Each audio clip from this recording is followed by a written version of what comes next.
Ch01, and we now should all be here in the right seats, in the right places, if everything works. If I haven't suddenly gone Dalek-y and pixelated, I'm waiting for Steve to, not give me the thumbs up because I can't see you, Steve.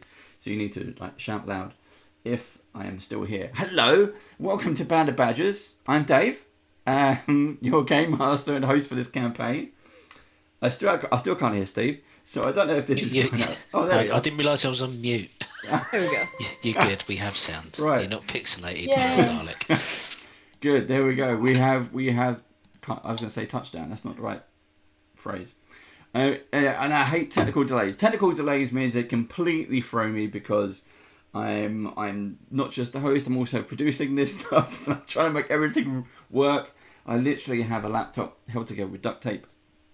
But if Razer or Sony want to sponsor the show, please do. That'd be fine. Just send me all your computer stuff. We'll do unboxings. Hey, why not? So this is our Witchlight series, supported by friends over at Beadle and Grimm's. So please go and check them out at beadleandgrims.com, who make fantastic things like this. So this is the Witchlight. I was going to say the Witchlight book. This is not the Witchlight book. This is the Beadle and Grimm's Witchlight book, which means they put it into these handy little modules, and you'll see all the lovely bits and pieces already. Now, if you missed, although this is technically part 1, we did have a session 0. It's already on our YouTube channel. You can go and find it on what is it? youtube.com/bandofbadgers, something like that. For our session 0, where you find out all about our characters, and we had a little spooky intro where all of our characters got to go into the carnival itself. So I've done enough talking.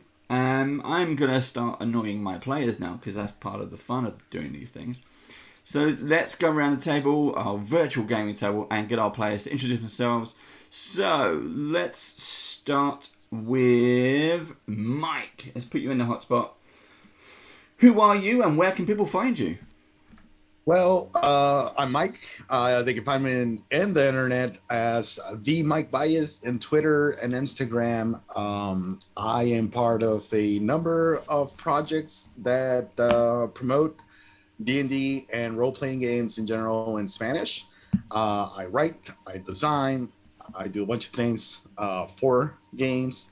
Just came back from PAX East, Yes. which was fun. A lot of stuff going on over there. Had a chance to sit down with Larian, see Baldur's Gate 3, a bunch of things going on.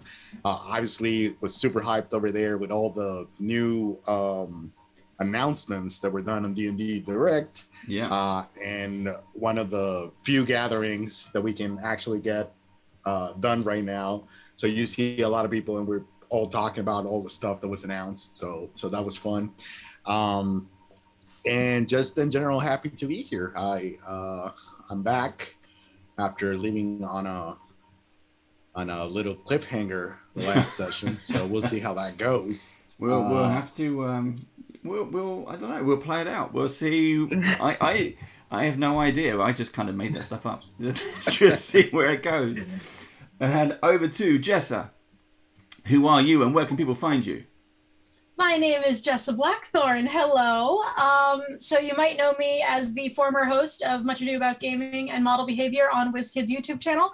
I don't do that anymore, but what I do is I talk about gaming on my Twitter, my Instagram. I'm actually going to get started with doing some live streams of video games, tabletop games, board games, you name it. That's coming up real soon. You can find me on social media at @the_Blackthorn on Twitter, Instagram, and Jessa Blackthorn on Facebook and Twitch.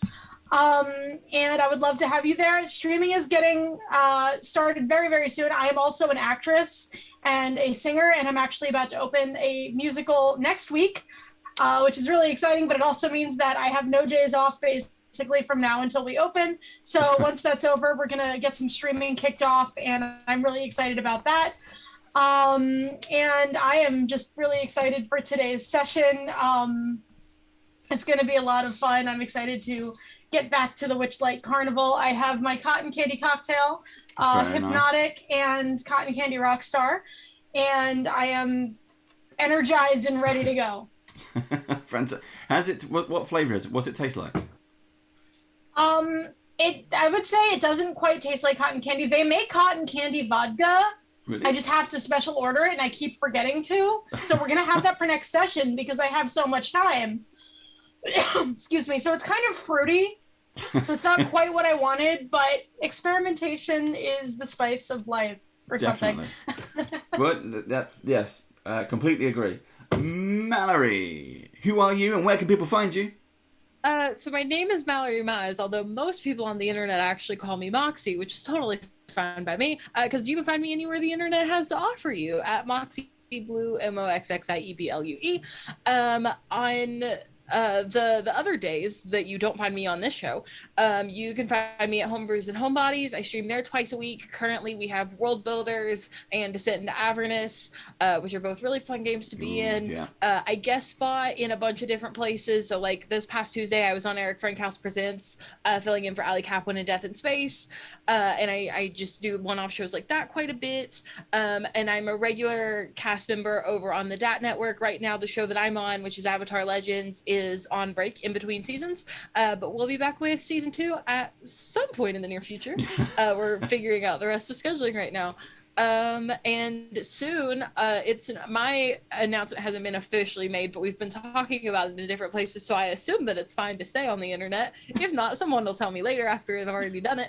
But I'm going to be back on Ladies of D&D, which is a channel that I'm on quite a bit, and we are starting a brand new show this summer that I'm going to be on. That's called Ladies of Lake. Yes. And that's pretty exciting. Some of the promos are already out. They look amazing. Yeah, the promos, I think like half the cast has like officially been announced, but like people have been talking about it on different shows and dropping most of the cast names on it. So I was like, I don't think I'll get in trouble for saying this out loud. But yeah, the promos and stuff look so cool. We're all super excited about it. We've all been kind of in meetings about like who our characters are. We haven't had our official session 0 yet, but like we've all been talking to the GM about our different sort of characters and NPCs that we would like to have in our world and things like that. So I'm really excited about it. It's coming up super fast, but it's going to be great.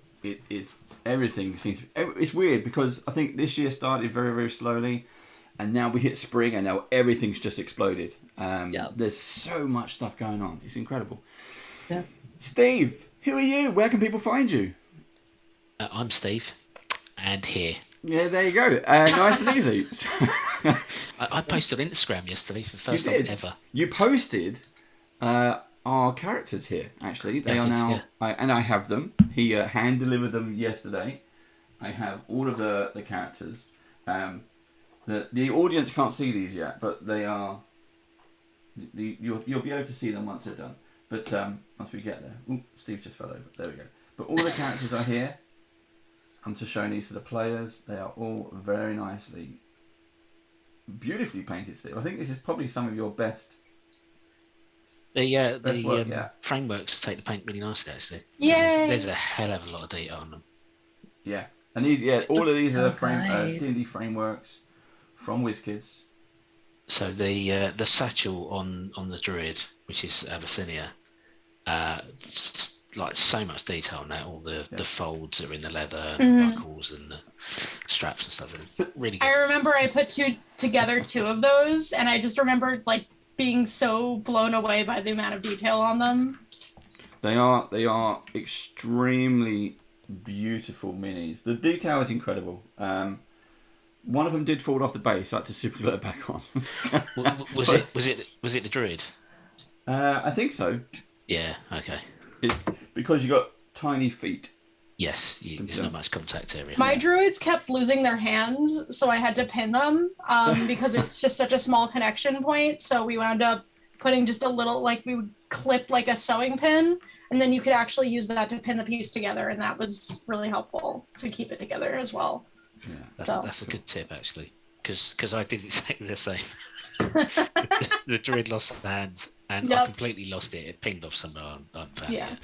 But I will say WizKids does know about that, and they are looking into fixing that for the next. I don't technically work for WizKids anymore, but I they are aware of that issue, and they're going to make it better for the next wave. So yeah, I was quite surprised. We had a chat with JD. And he was saying, wave 2. I love JD. Yeah, he's actually very, very cool, very, very normal, down to earth. and someone who's been in the tabletop industry for pretty much most of his working career life. And yeah, Wave 2, 3, and 4. Well, Wave 2 is already in production. You got Wave 3, Wave 4 is coming. So there's going to be no end to these, and they are again absolutely brilliant. I want to pick back up on what Mike said. Mike said you picked up on the new Baldur's Gate 3. I'm one of the alpha players. Are you also an alpha player? So you're on mute, but or at least it didn't pick you up. Are you still playing it? Or are you waiting for the next release now? No, I started late, so I had it and I had not been playing it because I wanted to not ruin the experience once you go through it. Yeah. But then it's strange because a couple of weeks ago I started playing Solasta, which is based on the SRD. It's also like 5th edition mechanics into a role-playing game on your computer. Yeah. So I tried playing that. I enjoyed it. And then I got a little bit hyped. And it's a short game. So I was like, okay, now what do I do? And I was like, well, I've had Baldur's Gate right there. Just haven't touched it. I started playing it. And, I mean, I've enjoyed it enormously. I mean, I have it home. And I went over to PAX East. And I went over and did a line to sit in and play right there on their booth because they did had multiplayer, like co-op. So my wife and I sat down and we're playing there for like 20 minutes. It's nothing really. It's just the first scene that you get to play. But that's how much I'm still getting pulled in to just continue playing, checking like new classes, it's a different game depending on the class that you actually It's a play, different, slightly different theme, slightly different story to what you want to do. Yeah. Yeah. I mean, I'm intrigued by it. I got it when it first came out, and it was once you play it through like 5 or 6 times the same intro, you're like, yeah, I'm gonna end up playing this a lot. Just the first bit. But anyway, we're here to play Dungeons and Dragons, The World Beyond the Witchlight. Now, in the last episode, it kind of ended on a little bit of a spooky cliffhanger. Lug, small young Lug, or small lovable Lug, almost bumped into someone he thought he recognised. So we're going to pick up straight from there. You was in that kind of slow motion effect. Everything slowed down around you. The music went a bit sinister.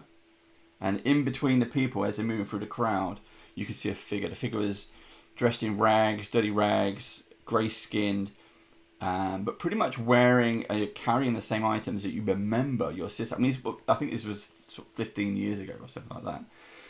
Yep. Exactly the same. And then she disappears again, back into the crowd, and we pick up right there. What do you wish to do? I think the response is like immediate. When I see this glimpse of everything that I've been looking for, Lug just rushes in, and for a minute, it's like you all have seen him, and he's like very cautious and very like amicable. But in this moment, there's a single purpose for him, and it's getting there and figuring out where she is between the people. So he starts rushing through the people and just moving them out of the way. Very like he's as broad as he's tall. So it's just a behemoth of a Nordic just moving people out of the way. And just like panting, very, very one-minded at this moment. And he's just going like, honey, as he moves people around till the point that he gets to where he thinks he saw Honey. Yeah. You look around, Honey has completely disappeared, but everyone else, you see Lug kind of moving through the crowd in this way. Would anyone want to do anything? It's over to you. I guess I'm going to try to follow him. I'm probably not going to be able to go quite at his pace because I'm going to be dodging everything that he's pushing out of the way. But I'm going to try to at least keep him in eyesight. Yeah, it doesn't get far. There's so many people coming in at this point. You've got all the distractions around you, the sights, the sounds, the smells. You've got even bubbles, these giant kind of bubbles are floating past you every now and then. There is a lot of stuff going on. But you manage to catch up to Lug. He doesn't manage to get far, but he's obviously worried or distressed. He's looking for something. Hey, are you okay? You seem kind of frantic, but well, did you see something? Are you looking for something specific? Did you not see it? Did I see what? The breakdown of the music. Everything seems to go slow, like magic. What's going on? Well, yeah, but I thought that was kind of a normal part of the carnival. I haven't been here since I was like 8, so... It didn't happen to you. This only happened to Lug. Oh, it only did? Okay, then never mind. I didn't see it. I saw nothing. Like, what are you talking about?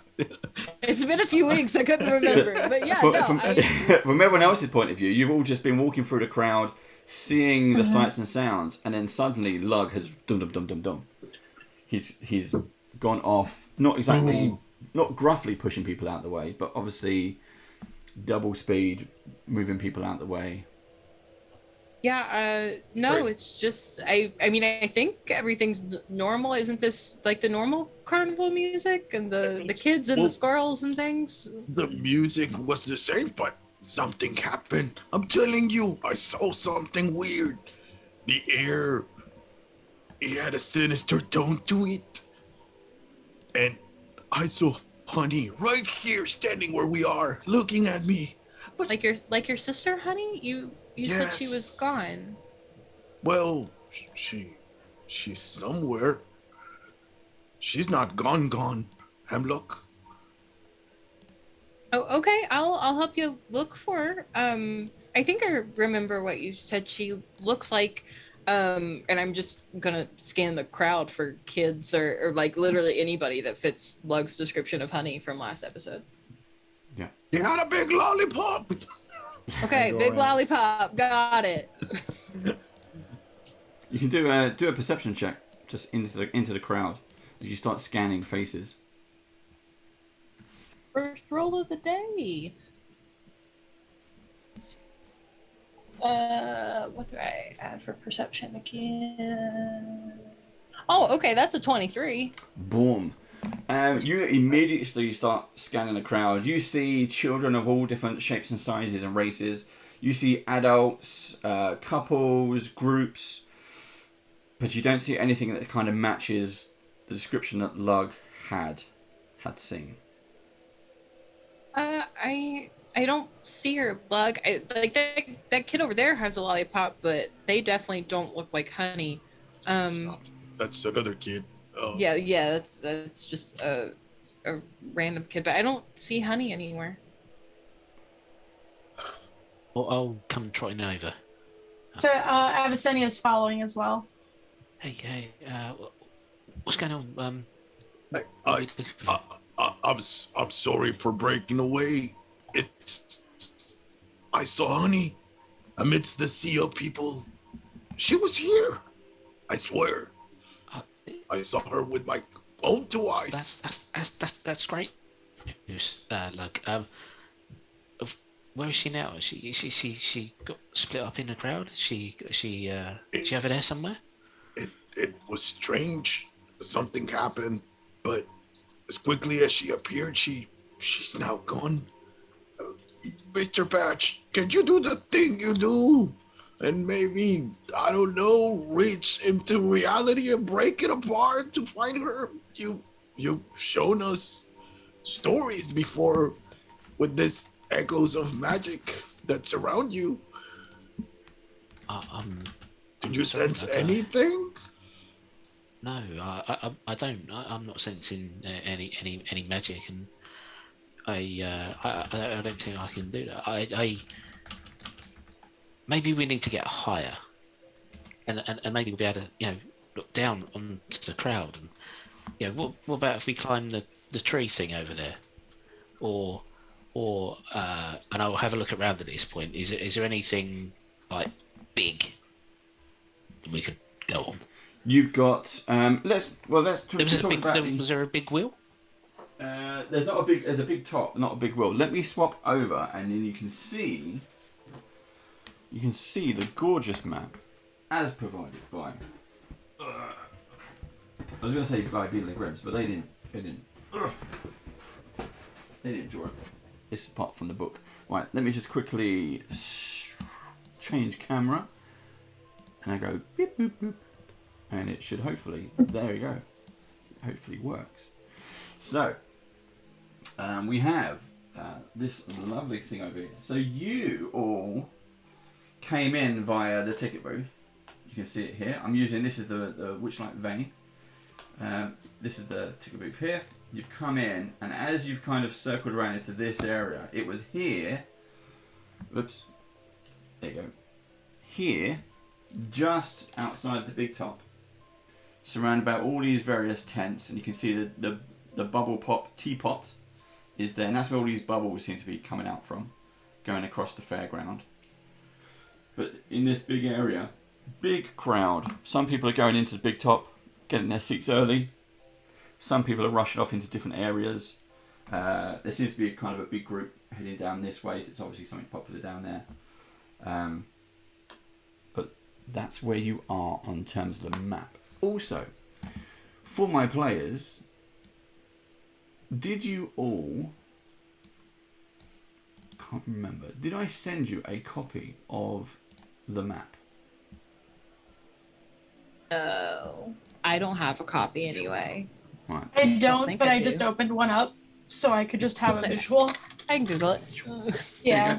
If not, I will send you a copy in Zoom. There you go.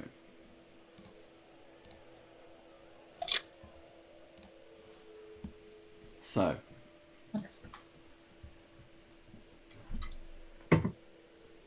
Ooh.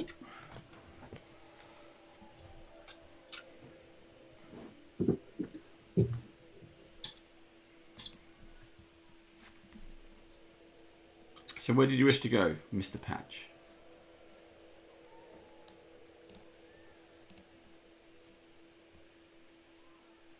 Mr. Patch? Sorry. Right, so it looks like there's a tree in the middle of Pixie Kingdom that I think could be climbable. So I'm going to head in that direction.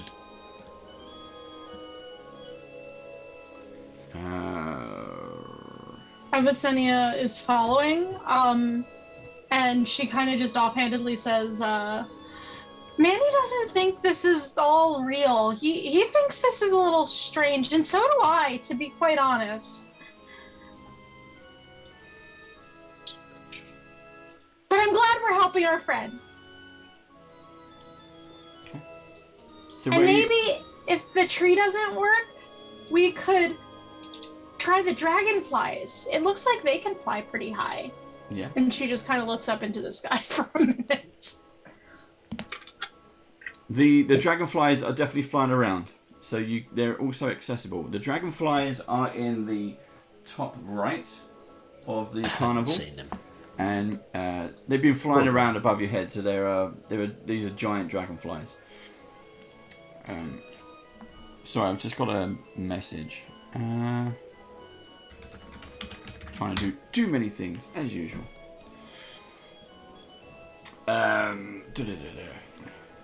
Okay, I'm going to head between those two houses or tents from where we are now outside the big top. I'm going to pass the bubble pop teapot and I'm going to head to the Pixie Kingdom. I'm going to go to that tree that's right in the centre of that circle and I'm going to attempt to climb it. And I'm going to grab hold of Lug's hand. I'm going to drag him along. Come on, Lug, let's go this way, because if we get up high, then we can see further, and then we may be able to spot honey, because there's lots of people around, and, well, I could knock all of people out, but I think that might be counterproductive. That's kind of rude. And rude, yes, that's the word I was looking for. Manny says you should do it, but you shouldn't do it, because it's rude. Yes, it is. It is rude, because all these people may want to enjoy what's at the big top. And if I knock them out, then they won't be able to do that. So you get to, if Lug allows himself to be led. Absolutely. Okay. So you kind of go through the teapot and the pixie kingdom. You've got all these gorgeous bubbles are flowing around in the air, and you find the tree. What do you wish to do? I'm going to attempt to climb it, and this is a key word here: attempt. If Lux sees that you're not like inclined to climbing trees in your regular day, he'll absolutely start helping you when he sees you kind of struggling. Okay, I will. This is all going to come down to the dice roll. Really. So I'm gonna help you. So I guess that gives him advantage. Just to the roll? throw him up. Oh. Yeah, do it. What? No, 17. 17 with Lug's assistance. With the assist, it the is assist. very, very easy. You manage to get up onto a couple of branches there. That's perfectly fine. Okay, so I'll look out. Lug. Whereabouts did you see Honey? Was it over by the big top that we were? Over at that time, and I kind of point at where we were, which I guess it was just like the general entrance and one of the main like roads coming down from the ticket booth. So I'm gonna say around the borders of the bubble pop teapot Yeah. near Calio or the ticket booth. Yeah. Okay. That's there. Now, Lug, I remember you saying that Honey used to like lollipops. Is that correct? And she had a great big lollipop.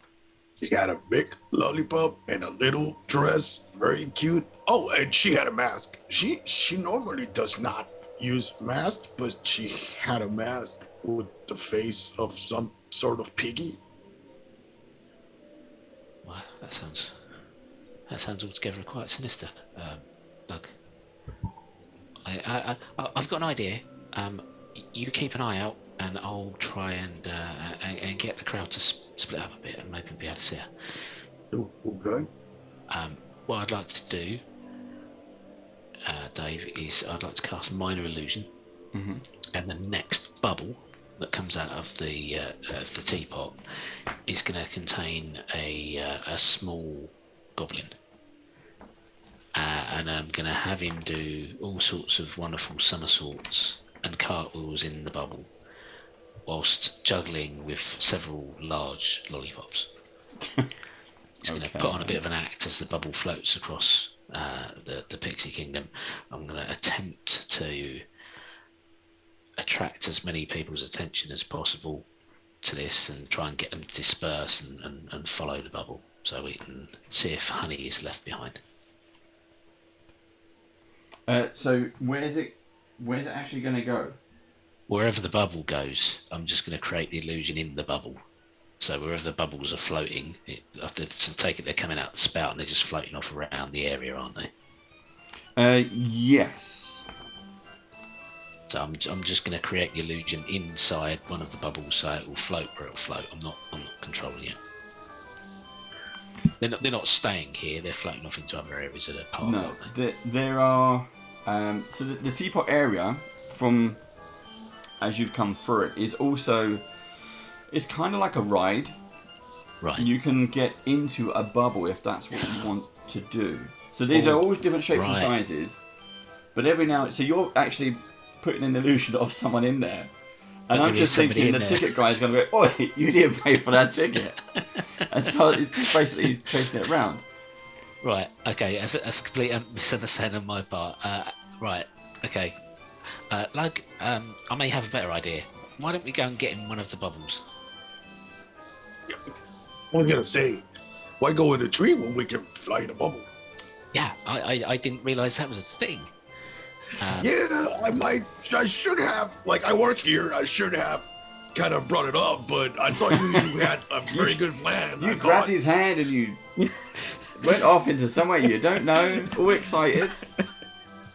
But yeah, it's we just go over there and we'll get the best view of the whole carnival, and maybe this way you can find my sister. You know what's terrible? What's terrible, Lug? Losing something that's very important and thinking that you have it back, and then finding out you don't. That is very, very disappointing. Yes, that's probably worse than losing the item in the first place. I would say.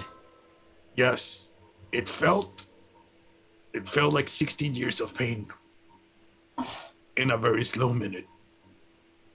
Hey, have you seen him? Yes. Where is Manny from? He sounds like he's from a place that has very bad manners. Oh, no. Manny's just like that. He's from the same place I am. And where are you from? The swamp. A swamp. Mhm. I like swamps. I like swamps too. And that's why Manny and I are such good friends. Hey, Manny, I'm your friend too. Manny says he doesn't need more friends. He doesn't even need me as a friend. But it's okay because you and I are friends.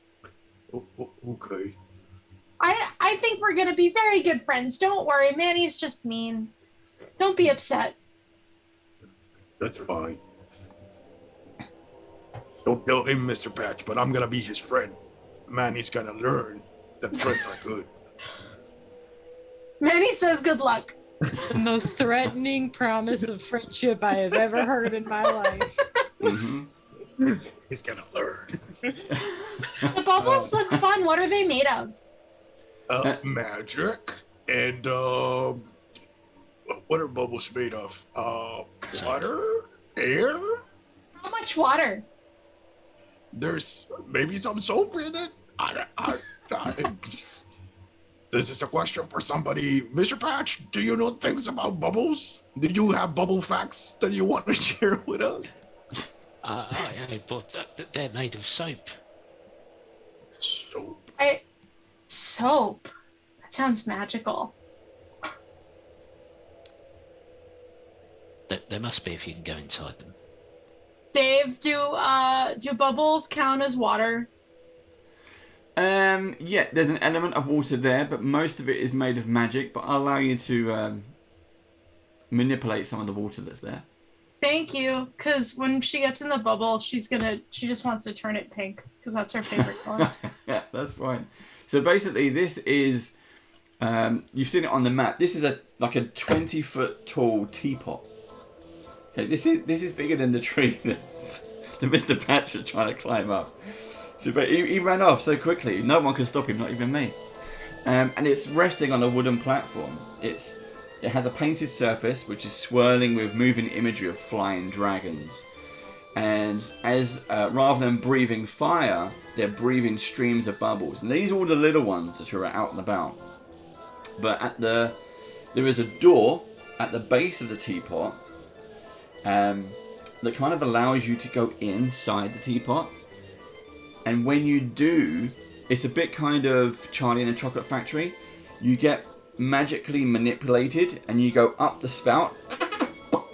And when you come out the teapot spout, you're in a bubble. And you just go round floating around the carnival. I'm going to use shape water to turn my bubble pink. So, are you all going in? Oh yeah, why not? Okay, so you all go in one at a time, and you start floating around in a bubble. You see the Avicenna's got a nice kind of pink hue to this bubble as you start floating around. For some reason, Mr. Patch is having not an okay day on this one. Everyone else is like sitting inside or cross-legged and enjoying moving around. For some reason, Mr. Patch seems to be like rotating. He hasn't kind of worked out gravity of how to steer this thing. No, Sometimes, I'm trying to use it like a hamster bubble. Yeah, sometimes he's upside down. So he hasn't quite worked out to allow the self-control to let go and let someone else be in control for a little while.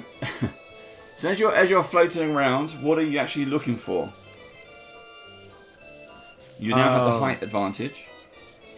I will check and describe at the same time for everyone's like spread out. We're looking for a little girl with a pink dress, big lollipop, mask of a piggy, nice smile, good sense of humor. She likes milkshakes. Hemlock is nodding along the whole time, but then she's also like, "How do I spot a good sense of humor in a crowd?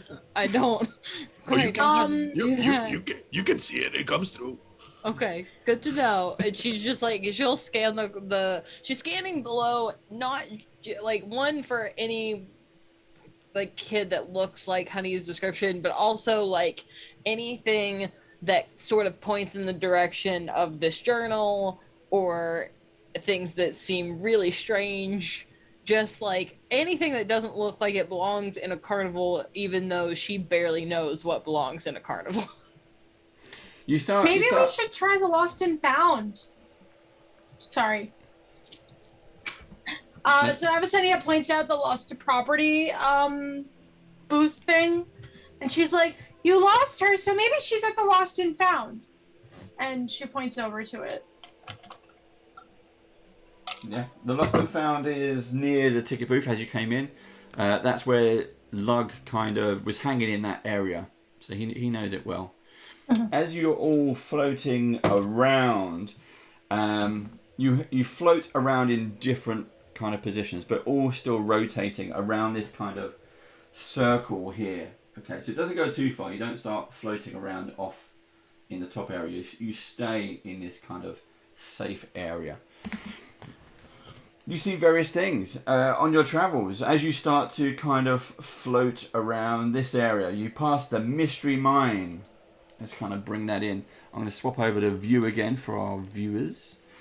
People who are watching at home, please bear with me. It always takes a little kind of second just to kind of push a couple of buttons. And when you've got to do them all at the same time, there you go. Sometimes it works, sometimes it don't. You find the mystery mine. People who would recognise this, you see a bunch of human teenagers just kind of hanging around outside, and one of them goes, "Look, there's a Dungeons and Dragons ride!" Before they all start to disappear into it. When they're going to turn up, no one knows. We'll never see them again, apparently. Huh? They'll stay there forever. But he continues flying around. I will. I'm gonna jump up at that point. Well, is the map frozen? Or you just stop moving? No, there you go. Right. Okay. I will jump up at that point and I'll shout, "Look! Look! Look! Look! Look! Look! Look! Look!" Are you saying my name or look? Yeah, look. It's the mystery mine. The mystery mine is the base of the Mountains of Madness. And Mr. Jinx, when he was in the Mountains of Madness, he said that all lost things ended up in the mystery mine. That's basically where all lost things went to be found. Yeah, if Honey's lost, I bet you all of the candy floss in this carnival that she will be in the mystery mines. I think that's where we need to go next. I knew your stories would come to play and would help us find everything. The book might be there, and what else were we? Oh, you were looking for like stories and like start a life over here. That's the place. If everything lost, this goes there. According to who is this that you said that the story with the mountains and the madness? Oh, when Jinx went to Mountains of Madness, he found out about the mystery mine, and that's where all lost things went to be found. It's a mystery. But then what's the point of the lost and found? That's a red herring. A what? A red herring. It's a trap. So you type go of there fish, expecting to find, but it's red. You don't. I've never seen a red fish, but I'll take your word for it. There's a lot of red fish. They're very delicious. So How do we get off of the bubble? Are we rotate? Well, would you just pop it and hope for the best? You just pop it. Technically, according to the book, you've only got 1 minute, but we've kind of just ignored that because I like the idea of just floating around and just Mr. Patch just like kind of control this thing. All right. But yeah, if you want, you can pop it. Take something stabby and just poke at it. I mean, you can use your finger if it's stabby. I'll poke at my finger. Okay. Let's pop. So you're about 15 foot up in the air, you poke it, the bubble just pops, and you gently float down to the ground. I will, as soon as I hit the ground, head off as fast as I can in the direction of the queue for the mystery mine. Okay. You're kind of floating around. You've been sort of circulating this area. To get there, you have to kind of. You've got a big crowd of people. Assuming everyone is there as well, or you're all still floating around in your bubbles? Yeah. Okay, so one by one, you pop your bubbles. You gently float down to the ground. You see Mr. Patch seems to be taking the lead. And there's a huge crowd outside of what appears to be the snail racing area. A race has just finished. Huge crowds, lots of cheering going on as they've kind of come out and they're moving onto their next ride or the next event or whatever else. And you hear people kind of shouting out and sign up for the next races. Come on. Snail races. All the excitement of a snail. You, do you get to ride the snail? Yeah, of course you do. Yeah. These are riding snails. I've never heard of a riding snail. Yeah, they're great. Loads of fun. Why don't you have a go? Why don't you all have a go? This is one of the things that you need to go and do and figure out things. I mean, now you can go and write a story about how you raced a snail. I want to race a snail. Manny doesn't, but I don't care. I want to race a snail. Manny, you can come with me. I'll put you in the back of my snail.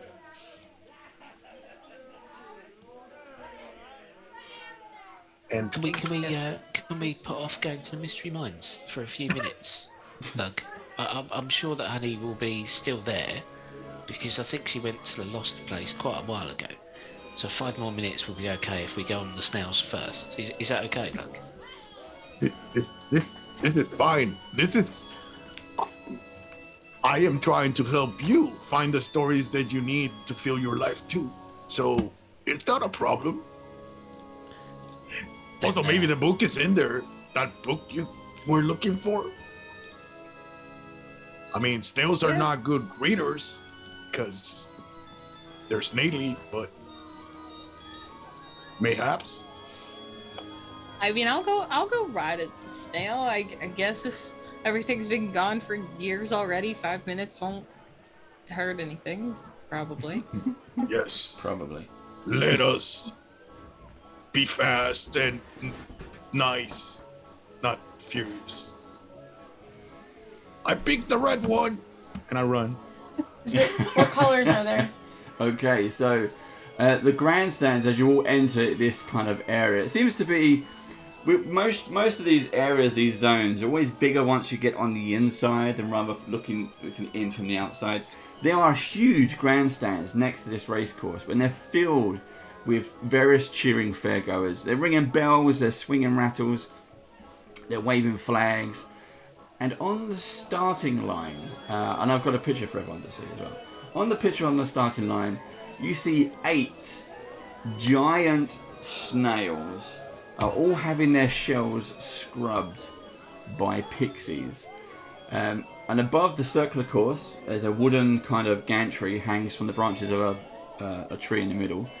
You see two goblins who seem to be officiating the proceedings down to the audience.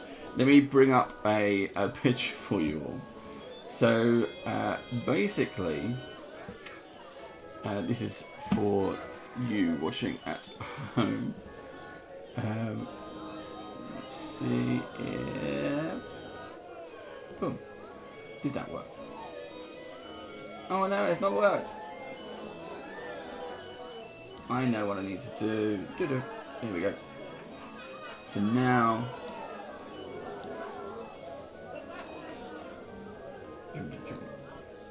you can see that. That is what our players are in for. And then... Yeah, that's it. There you go. So, on the side, you see... my players will see this. My audience will see this. And I can center... Whoop. So, there are a number... 8 There are a number of snails that you can all choose from.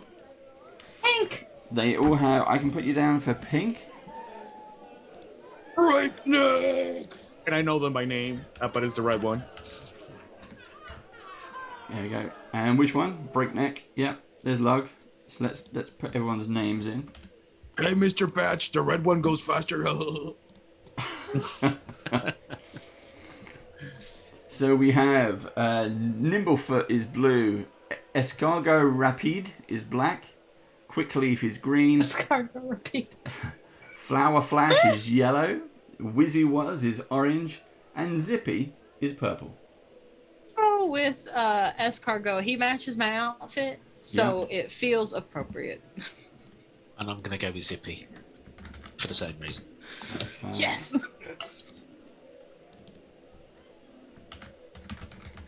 There we go. Me and Mr. Right. Patch are color coordinating.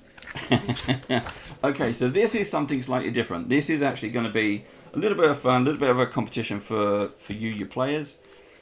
The race is a certain length. Okay, so each round you're going to roll some dice, and based on what you roll is how far you go. The winner is whoever crosses the finish line first. It's nice and simple. Make sense? Yes. Yeah. Okay. So everything starts to get. They start to clear off the other snails. It's just you four racing in this one, and as everyone kind of gets ready, you hear the announcements as they bring up the names. It's Shelly Moo, it's Escargot Rapide, it's Breakneck, and it's Zippy on the lines. Is there anything that anyone else wants to do right now before we begin? Not right now. I may not want to show my hand at the beginning of the race. I have no Okey-dokey. idea what in the world's gonna happen. It's Yeah. just whatever pops off the top of my head is what I'm gonna say out loud, See- and let's see what we do. You are all basically riding these snails. Let's see if we can get that picture back up. So you start getting strapped into the saddles. The little goblins help you all kind of get in. There's reins, and you're kind of wandering around like, what is this gonna be like if you're strapped onto a shell of a giant snail? And then the race kicks off. I'm just trying to find the. Did you do it? So it says, who will cheat first, I wonder? I have no idea. We'll see. So basically, everyone's going to make an animal handling check on every round. So, God. Yeah. I have +1. I'll take it. I It's was better born for than a this. negative. I'm just making a note of.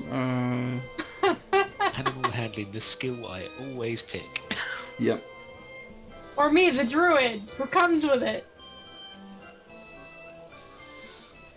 Rogue, I didn't think I needed this. We have so many snails in the swamp. I'm really good friends with them. They're really nice.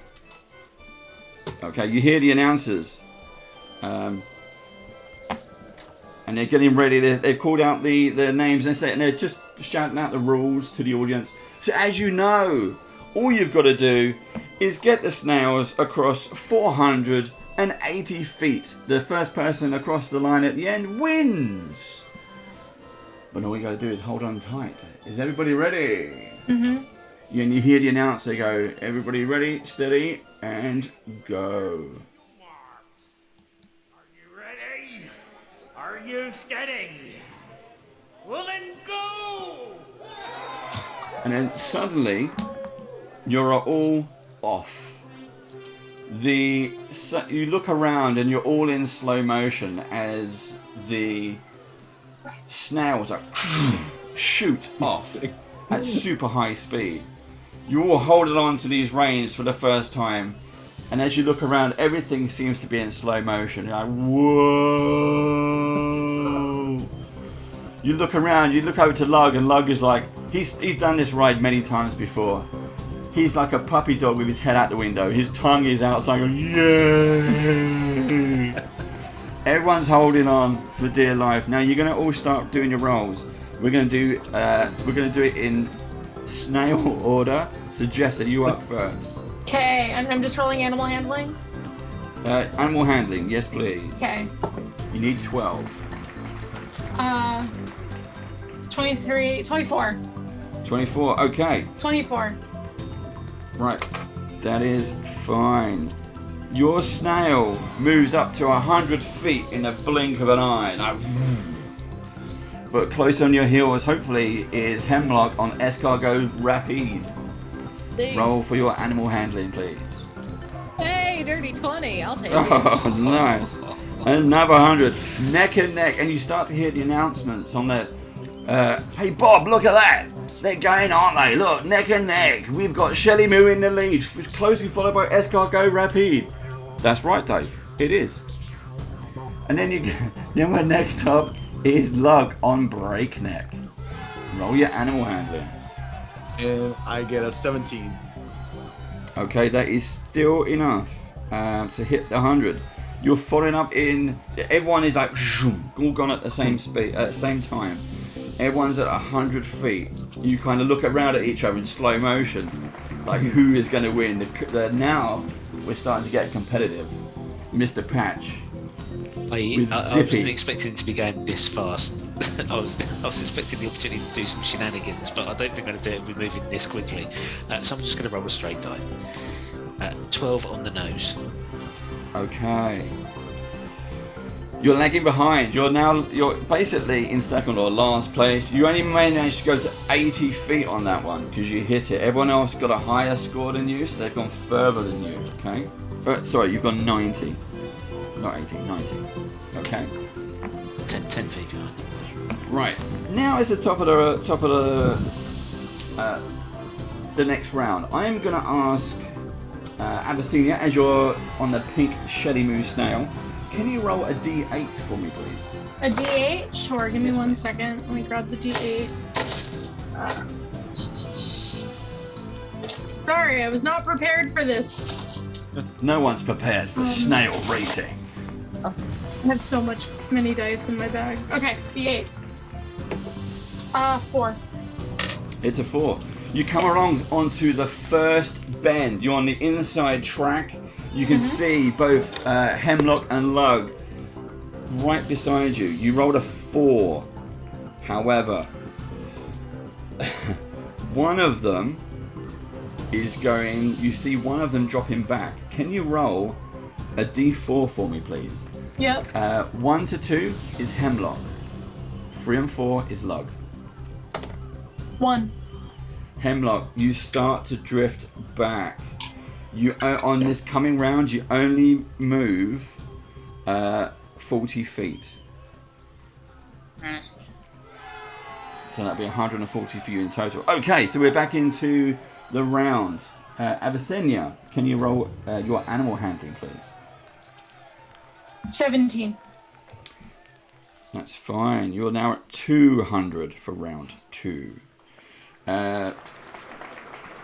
Mallory. Hemlock, you've only got the 40 based on what happened on Jess. Here we go. Trying to remember all the names now. Abyssinia. I've got Shelly Moo as well in my head. That doesn't work. Mike, your animal handling, please. I have so many visuals in my head right now. It's Lug on Breakneck. Yeah. I got an 18. Nice. Okay, you're also at 200. So you're pushing to second place now. We know what people are doing and what people can see. What I didn't do is, let's see if I can get that done now. So Abyssinia is at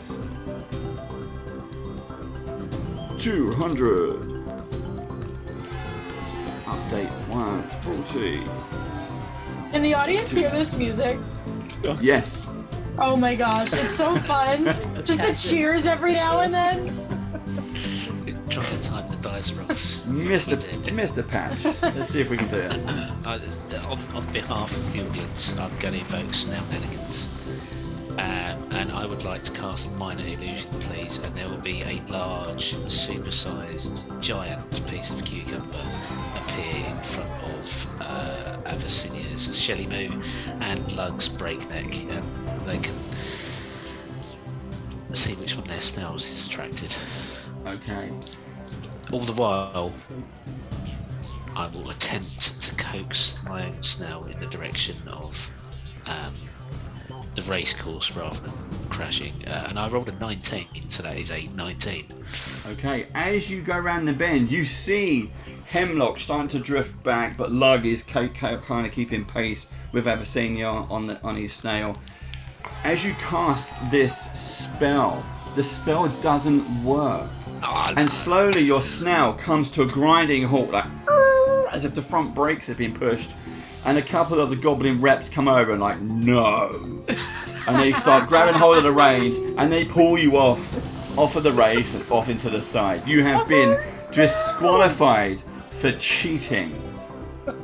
And then the two goblin announcers go, did you see that, Bob? I did indeed, Dave. He's just been done for cheating. What a bit of rotten luck. The best. It's now a free snail race. Here we go. Hemlock, can you please roll a 1d8 for me, please? Sure I can. That is a 3. There's a 3. Okay. We are all good. This is now a time for everyone to pick up the pace a little bit. We need to find out who is in first place. We have joint first place with... it's because I've written down Jessa and Mike, and I should have done that. I should have done Lug and Avicennia. Oh no. Avicennia, roll Yes. your d20. Roll your animal handler. Mr. Patch, from your vantage point, as you're escorted out of the race, you see that they are moving super fast, and you've been kind of in slow motion enjoying it, but just for that cinematic purpose, you see everyone like hurtling 21. around the ring. 21. Yeah. Okay. We are now at 300 with Avicennia. Here we go. Hemlock. Roll your animal handling. You see Avicennia start to pull away. Alright, that's an 18. Okay, that's good. That puts you at 240. Oh, I'm clicking on the wrong one now. Clicking on the wrong screen. Mr. Patch has been disqualified. Lug, to roll your animal handling. Or Mr. Patch. No, I got a natural 1. Oh no! Okay, you. Oh dear me. Okay, so you're only going to move at 80. So we definitely have a leader. We have first, second, and third places now. It's much cleaner event. Lug, can you roll a d8 for me, please, as we come into the next round? That's a 1. Okay, we are clean. There is no surprise coming up. It is a straight race. This is almost the final corner, hopefully. The second to last final corner. Avicennia, please roll your animal handling. All right. The competition's on now. You start to lead in forward into the snail. Like, yeah! You and Manny are winning. I rolled a 60. Okay, that doesn't get you as much as it did before. Ooh, we are now at 390. Ooh, okay. Hemlock, can you roll your animal handling, please? Or...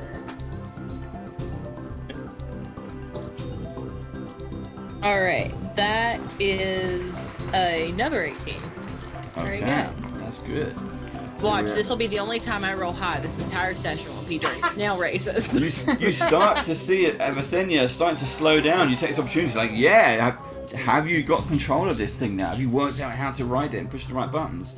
But you seem to be gaining speed. Again, a burst of speed from your snail. Lug.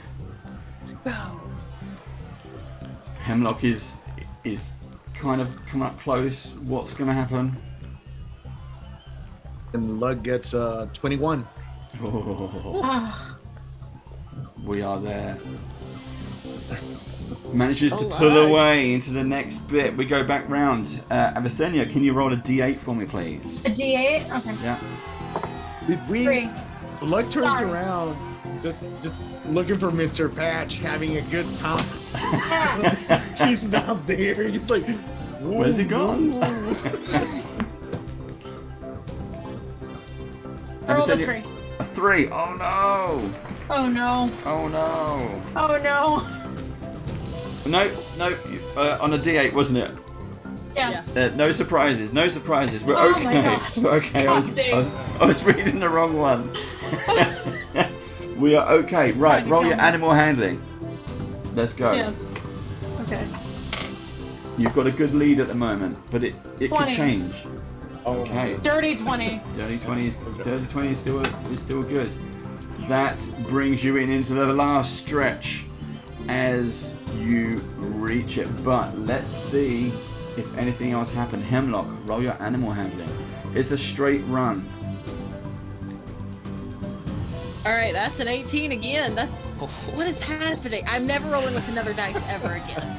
Only this dice. This 20. And now, Lug, roll your dice.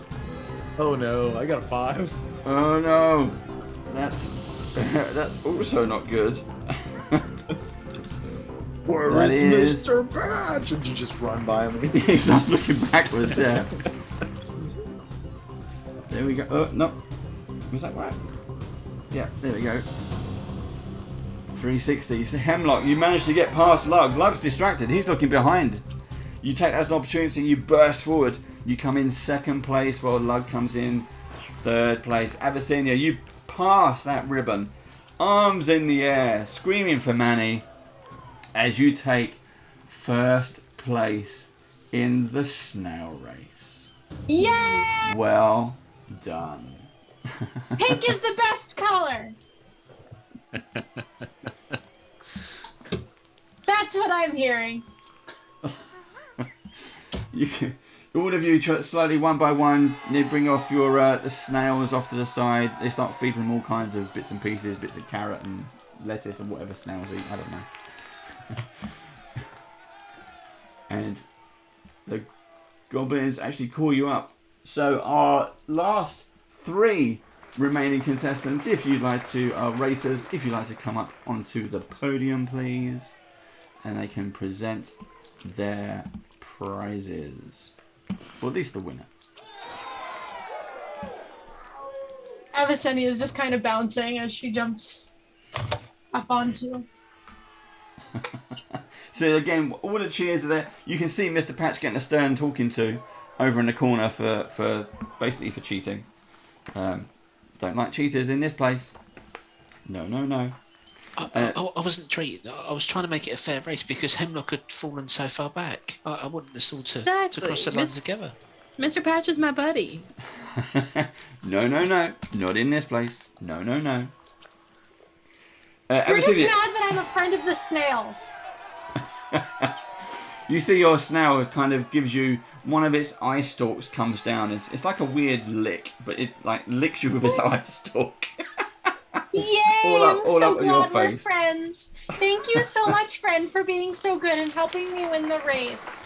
You're welcome at the swamp anytime. I'll give you lots of snacks. You see this weirdly. You see the snail just like big smile appears on this snail's face.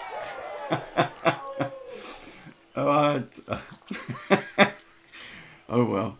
And you're brought up onto the stage where they award you, Avicennia, with our winner for today's races. Our next race, if you want to sign up now, you can go sign up at the front gate. However, Avicennia, well done on becoming first in our first race. Here is your prize. You win a potion of advantage. Yay! Thank you so much. Hey. Manny, stop it. Sorry, Manny's being a little bit rude. And for each of our runners-up, you don't go home empty-handed. You do both receive a kind of a little booby prize, and they hand each of you what appears to be a wand. And they say to you, this is a wand of dancing lights. but it only has one charge. And once it's cast, it will turn itself into a tulip. Okay, cool. Sure. Yeah, why not? And she's just gonna like take it and tuck it away in her bag. Literally, Hemlock has never used magic before in her life, so she doesn't know if that's gonna be a real thing or not. But she's like, you know what, just in case, because a thing fell out of a tree and it turned into a green lens in my hand. So who knows what is actually real and not real here. In the bag it goes. Exactly. And there you go. So as you step off of the area, eventually Mr. Patch kind of joins you in your celebrations. Well done, Abyssinia. I guess I thought you might always win that. Oh, Mr. Patch, you tried your best. I know sometimes it can seem like a good idea to use magic to win races, but it's not. And see, you can still win the normal way. You just have to believe in yourself. Do you believe in yourself? Every now and again. Well, when you're friends with me, I'm going to teach you how to believe in yourself all the time, because that's how I won. That could be good advice. I might write that down tonight when we're resting. You should. It'll really help you, I think, if you believe. So, I mean, that might work for Lug if we believe that we can find honey. We should. And Avicennia is going to grab Mr. Patch's hand and then grab Lug's hand and just kind of encourage Hemlock to let's make a circle and let's believe really, really hard that we can find honey and maybe we'll find her. Manny, be quiet. Thought we were supposed to go to that mystery something. What did you call it earlier? Right. The Mystery Mines. Yes. Right. That. We should go there. And then Avicennia just lets go of their hands and runs in that direction. Fantastic. On the road we go. Always believed that I could find honey, if that counts for something. I'll walk behind them as they run off. I was going to say, did you actually put your hands together? Did you all join hands for a split second? Yes, for a split second. Yeah, for a split second, I think before I said something, I would have. So just as you all did that, just between you all, you know you kind of get that static electric shock? Mm-hmm. You all felt that.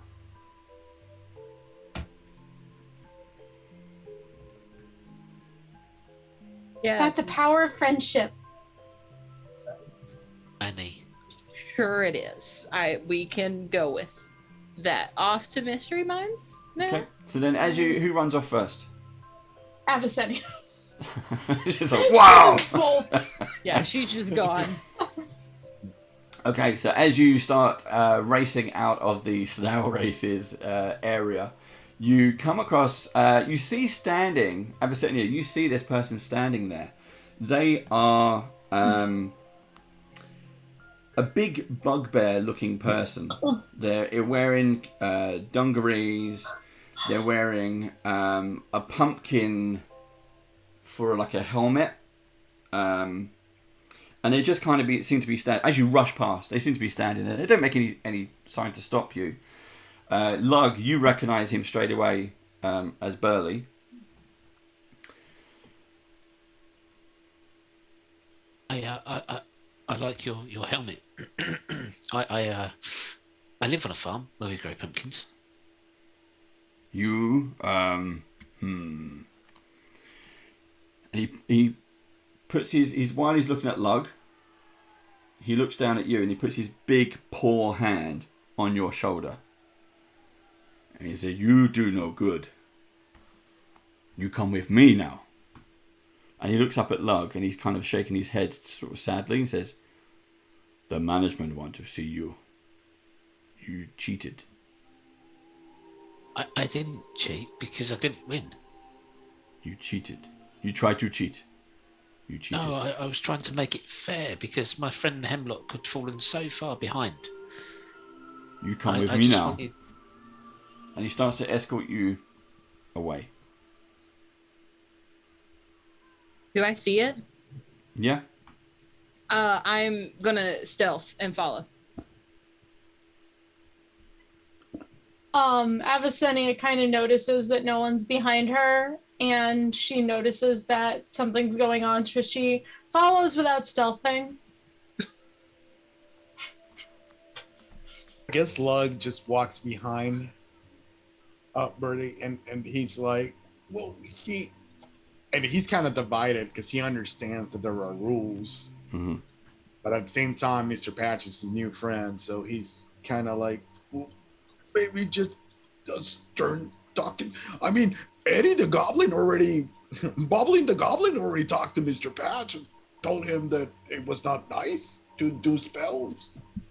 I know, Lug. I have Mr. Witch and Mr. Light. They told me to come and get him. So this is why I'm here. I'm come get him. He broke the rules. Whether he knows the rules or not, he broke the rules. I don't know the rules. There's no signs up. But anyway, you said we're going to go and see Mr. White and Mr. Patch. No, I'm Mr. Patch. Mr. Light, Mr. Witch, Mr. Witch, Mr. Light. This is very confusing. Yeah, So we Mr. go. Witch and Mr. Light. I remember, like you said we could meet them earlier. That's right, isn't it? You did say we could meet them. Or was that the goblin in the ticket booth?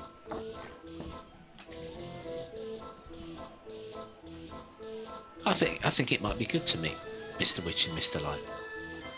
They could help Hemlock find her book. Where did Hemlock go to? I don't know. In the shadows. So hidden.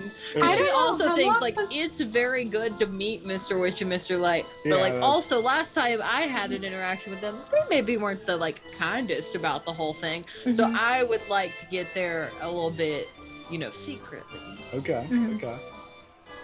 And I have a +7 to stealth, and I have been waiting to use it. It's so hard because this is a character that's the first time I haven't done stealth, I haven't done persuasion, and I'm like, all of my normal impulses are like, I can't use any of that. So we're gonna Yeah. take that as a quick break. We're gonna have a 5-minute break here to Yeah. grab some drinks and some snacks, and then when we come back, we'll find out what punishment awaits Mr. Patch for cheating at a fair. My friend was just trying to help me. Me and Mr. Patch. Let's go. Right, see you in 5. Back in a minute.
are back, everybody, and sound is working. Yay! Cool. Okay. So Burley is taking you to the staff area, which you can see on your maps. I'm just going to put on. Quite scary looking. Kind of. It's just the you still got the. I can never say this word. Calliope. Calliope. You still got the Calliope music heading in the background, but it gets fainter and fainter as you disappear into the backs of the tents. And Burley and Lug kind of take you, are leading you through these tents, and it is a bit more off limits where this place is. It's a bit more dark and dingy, this particular area. And Burley leads you to a circle of wagons. Remember, this is a carnival, so carnival wagons. But leaning against a particularly ostentatious wagon appears to be an aging clown with, on his face, he has a painted grin. And he's puffing on a pipe. Apart from bubbles are coming out of the pipe. And as you approach, as Burley takes you closer to, sorry, Steve, it is clowns. You did it on purpose, don't you? Have you seen the picture yet? Yes. So as you get closer to the wagon, you start to hear an argument on the inside. There are two voices. You hear a fairly low, gravelly voice, and you can hear it through the walls of the wagon, through the wood of the wagon, and it's saying, "You need to find a way to calm down." And then you hear a fairly high-pitched, almost shrill voice. It's not a voice I can do, unfortunately, but the reply is, I'll calm down. I'll calm down once the pests have gone." And Burley ignores all this arguing, and he just opens a door, and inside you see Mr. Witch and Mr. Light, a flamboyant-looking elf who is grinning. Who is grinning from ear to ear. I've switched over the wrong. Boop, boop, boop, boop, boop. There we go. Bing, bonk. Did that work? Did that work? I don't know. Yes, it did. There we go. You see, I'm switching now. I've got maps over here. I've got maps over there. The flamboyant elf is grinning from ear to ear as he welcomes you into the wagon with a very, very theatrical bow. Just imagine Jack Nicholson Joker. And he says, "Please come in. It's a delight to absolutely meet you all. I am Mr. Light. And this is my associate, Mr. Witch." And he gestures over to a fairly stocky elf who seems to be just kind of lounging, leaning back, and looking down at you. You're still on the outside of the wagon. He just kind of nods at you a little bit. Doesn't say hello or anything. His eyes seem to settle on... He knows Lug.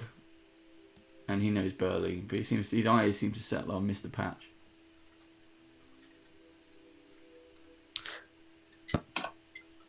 I'll wander over, and as people normally do, they thrust their hands out confidently. I should do that. I'll walk in, thrust my hand out in front of the creepy man, and I'll say, welcome. I'm Mr. Patch. You have a lovely carnival. Yes, lovely. And if he shakes my hand or not, I don't know. I just then wander over to Mr. Witch and do the same. You have some amazing rides. The bubbles are really good. We was trying to find honey for Lug, but we didn't manage to see her at all. But we did notice you've got mystery mines.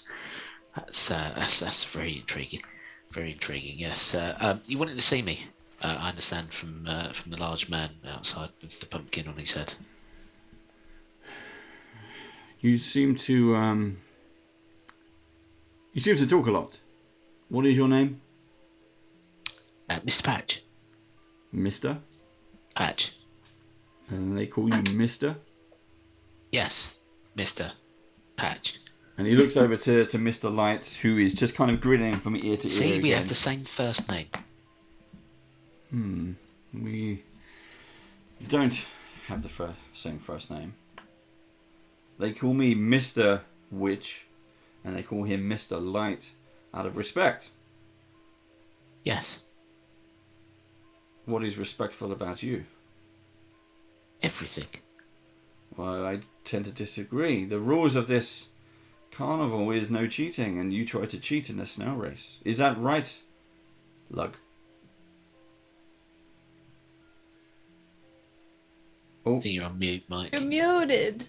Oh it's no. not picking you up. Oh, There you go. and then my shoulders kind of drop, and Lug kind of feels defeated, and he's like, "He tried to use magic, Jess." And using magic here is wrong. Why? There is enough magic here for everyone. We provide the magic, and you have changed the order of that. I don't think Mr. Patch knows the rules. He seems to have come from a very sheltered background, and I don't think it's fair to hold him accountable to rules that he didn't know. Yes, what Abyssinia said. I didn't know the rules. So then, Patch, your friend Abyssinia, my dear, is that your name? Yes. Hi, nice to meet you. Nice to meet you. You see Mr. Light, he just kind of lights up. He dances around, very flamboyant, almost does like a tap dance. Big swirl of the hand comes down and takes your hand in his. And That was cool.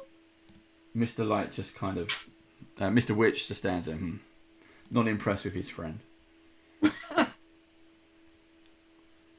So yeah, Visenia shakes his hand and seems excited. And Manny says hello too.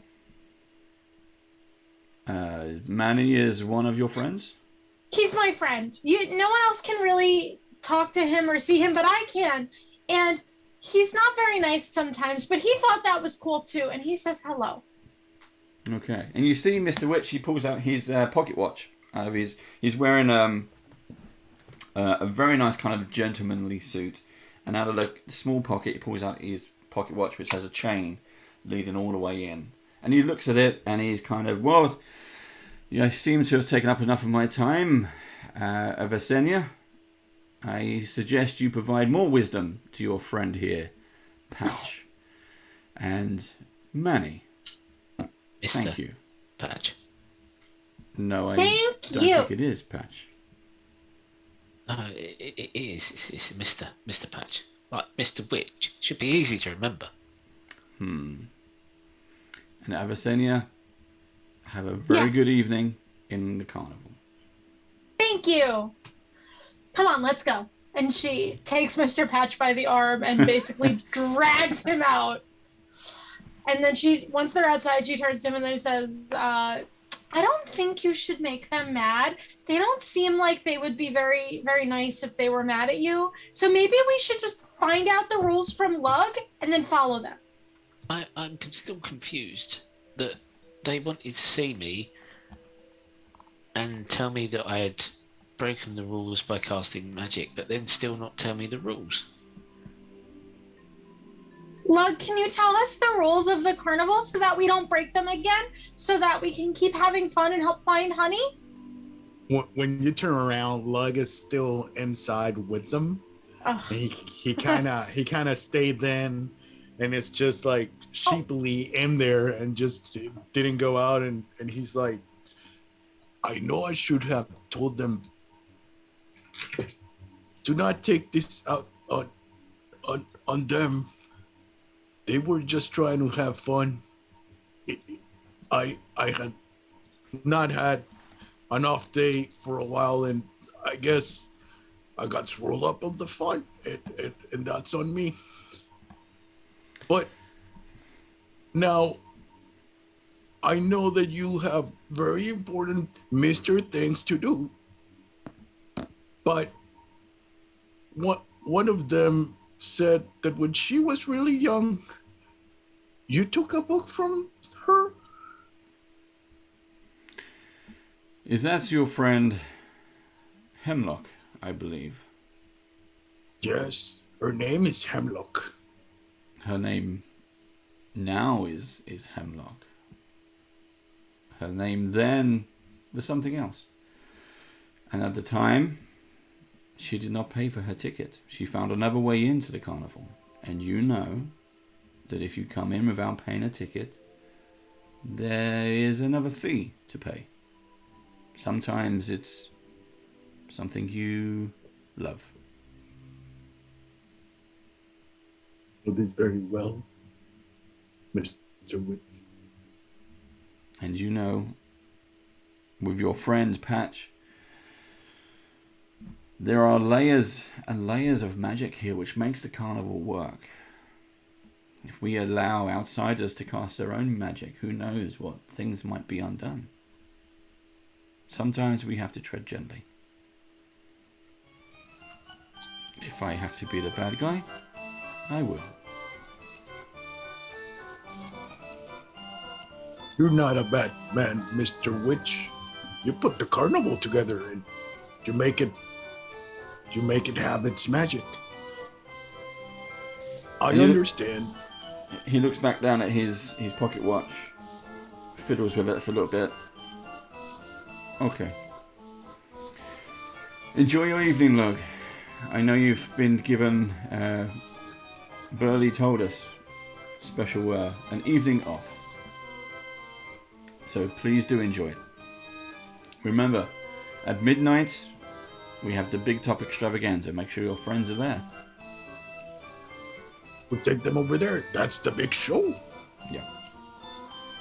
We still need to find our monarch. Maybe one of them will be the monarch, and maybe they'll take a great memory of it all. Maybe. Maybe it won't be Mr. Patch. And again, kind of the shoulders droop down, and as he was about to say that maybe Patch was the one to balance out things, and okay, Mr. Witch, Mr. Light, I will be on my way. Very good, Lug. We'll see you again soon. That you will. And that's when I jump out. As you open up the wagon door, the music comes flooding back in. The Burley is standing there waiting. He's standing there with Mr. Patch and Avicennia. Hemlock, have you arrived, or are you still kind of staying back? I think I was in the shadows for that whole thing with Lug. Yeah. So I saw all of that.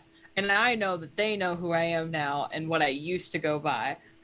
Which to her I think is a little startling, because she thought that anybody that ever knew her by that name was long gone. Either completely out of her life or just had gone by other means or whatever. So I think after Lug exits there, she kind of sneaks her way back around to meet everybody. Standing there is with Burley, and kind of Burley's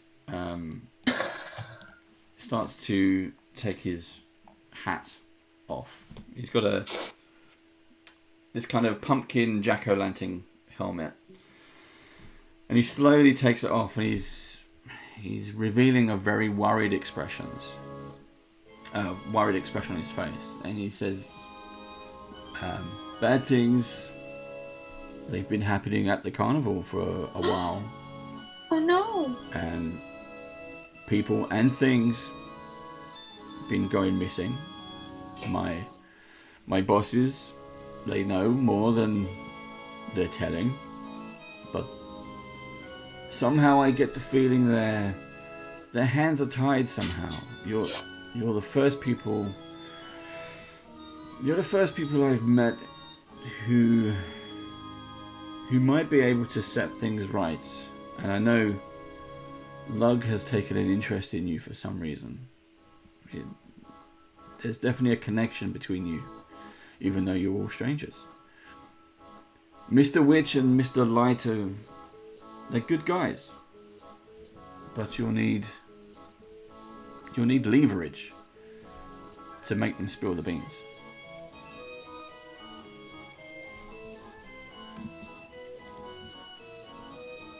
Like, what? Well, if you want to find out more information from them, there is a way. What is it? How do we help? It depends on what you want. We want to help. I mean, I think we'd mostly like our stuff back and maybe the portal to wherever that Mr. Patch is looking for. Like that's the goal, I guess. I just want to help. Manny, shut up.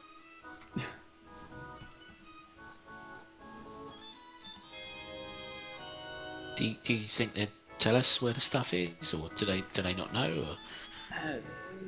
Or why are they keeping it a secret? I don't know. There has always been magic and mystery here, but the things that have gone missing, I lost my brother not so long ago. Lug has lost his sister, and now you say other things that have gone missing. It seems to be happening more and more. And you think that they know more than they're saying, so they could know where your brother is, or where Honey is. I think so, yes. But as I said, their hands are tied. They have to run the carnival. They have to keep the magics in check. Something in the carnival. It's taking this things away. Yeah, I think so. We should try and find it and make it stop, because losing things isn't very fun. I lost someone once and it wasn't fun. But then I met Manny and it was better, but not great. So we should find out what's going on. Mm-hmm.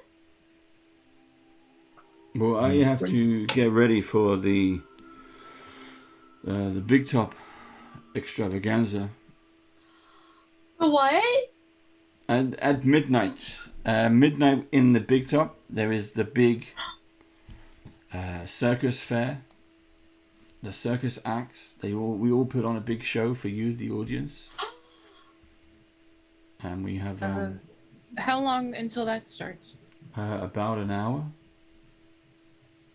Okay, so then for an hour, I guess we try to find out whatever we can, but I assume that whatever's taking all this has to show up at, that thing, right? Like if everybody goes, then it must go too.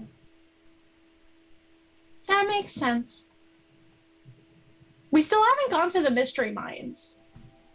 Got an hour, so we probably can run over there. You just gotta be very fast, like a snail. I am leaving this decision up to Mr. Patch. He seems to know the most. So where do we go? We need. You said we need leverage.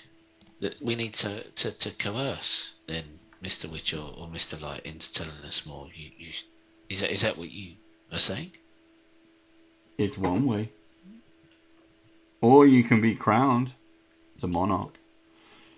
So we have the Big Top, we have the carnival, and then at sunrise, one person in the whole of the carnival, one visitor, will be crowned the monarch. And how do you get crowned monarch? You have to do something really good. Like what? Whatever. Bring cheer to everyone. Be happy. Put on a show. Do something. But Mr. Patch has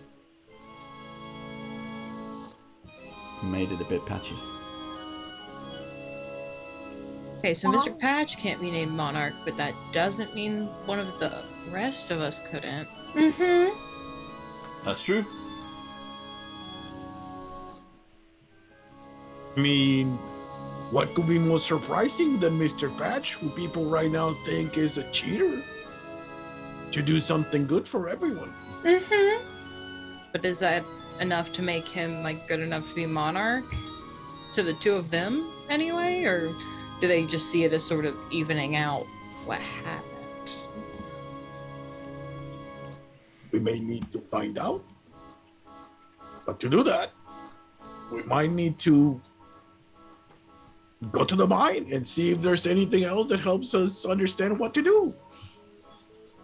Mayhaps. I'll follow wherever you all think is best to go. I'll think on how to get one of us to be Monarch. That seems like a tall order for a place that's, full of magic and bubbles you can float in and squirrels that give out presents. Just, what do you do that tops that? Be nice to people. Well, I mean, yeah, but I thought that was just more of a basic human decency rule than anything else. You'd be surprised. I've met a lot of people who aren't very nice. I mean, I've met Manny. I'm not that surprised at all, but I'm just saying. You've met Manny too? Sure. I don't think either of them are going to allow me to be Monarch, and I think that Lug may be in a little bit of trouble. Because he didn't tell you not to use magic. Yeah. So I don't think Monarch might be the way. And I don't really like to suggest this, but, well, in a way, Mr. Hemlock, Mr. Witch and Mr. Light have taken your stuff. Yeah. And they may know who's taken Honey and who's taken Mr. Burley's brother. And all of the other things that have gone missing at this carnival. So in a way, if we were to take something of theirs, then we could be balancing things out. Yeah, we trade, essentially. If they want it back that badly, then they can give us back Honey and his brother and my book. And they can tell us where that portal is. Yes. I would like to see the portal. I bet it's really pretty. I mean, it can't be that hard to steal something from them, right? We just need to actually know what they care about. That's the difficult part, yes. I mean, stealing's not very nice. Manny says you should do it, but I'm not so sure. Well, Burley speaks up. He says, "Well, Mr. Witch and Mr. Light, they're always together. They're never apart. And when they're here, they are in the staff area, and when they're in the carnival, then they have various security types like me or Lug and others. Okay. There's only one time I can think of where they are separate, and Mr. Witch stays in the wagon. Mr. Light is in the big top, but the window of opportunity to do something is very small. When is that? That is at dawn. Oh, that's so far away. Dawn, they crown the monarch, and Mr. Witch, he has a special box with the crown. It's a real crown. Mr. Light will set up everything in the big top, and the audience and the crowd and all the acts, all of us will be there. But for that 5-minute window, Mr. Witch is in the wagon. And then he walks from his wagon to the big top. Okay, this may not work. But just a thing to throw out there. Where do they keep the crown? You know, like, is it always in the wagon? And is it always unaccompanied when it's in the wagon? I've only seen it in the box and at the big top. They keep it in the wagon though. The wagon where you just were. They keep it there. Okay. What if we took that? And we say that we will trade it back for the either return of our things or the location of our things. We give back the crown. There's absolutely no harm done. We take our stuff and we leave. They still get to crown their monarch at dawn. Mm-hmm. We get our stuff back. Everybody's happy. Yeah. I can. Is there I don't anything know. else? This feeling is very nice. Yeah, But- I would. Lug would be hyperventilating at this point. It's just grabbing to something like It was hearing all this ideas. It was just an idea. It was just an idea. And it's not that I, celebrate stealing. It's more that I'm very good at it. And I haven't really found anything else that I'm particularly good at yet, besides hiding and taking things. So, I bet you're good at lots of things. You just need to find them. I counter that point with I've tried, and I have not found it yet. But I'm really good at taking stuff. So it's just a thought, just a possible plan. Bonus. And literally, it takes no more work than I need to look out, and I can go in there and get it. And nobody else has to touch anything, and we can pretend that Lug doesn't know anything. And then also you don't know anything, because I would like you all to be able to keep your jobs. If you want, I Jobs? can draw you a map. Yeah, I super appreciate a map. That'd be great. I've been wandering around this place for what feels like forever. And quite frankly, the only reason I'm not lost is because I've been following Lug. Lug is very good at tracking. He doesn't get lost often. Sometimes I get lost in lost property, but that's because it's bigger on the inside. But I can probably draw you a map of if you have paper. Mr. Patch has paper. You have a notebook, right? I do have a notebook, yes. Yes. Perfect. I hand the notebook over and a pen and an inkwell. Okay.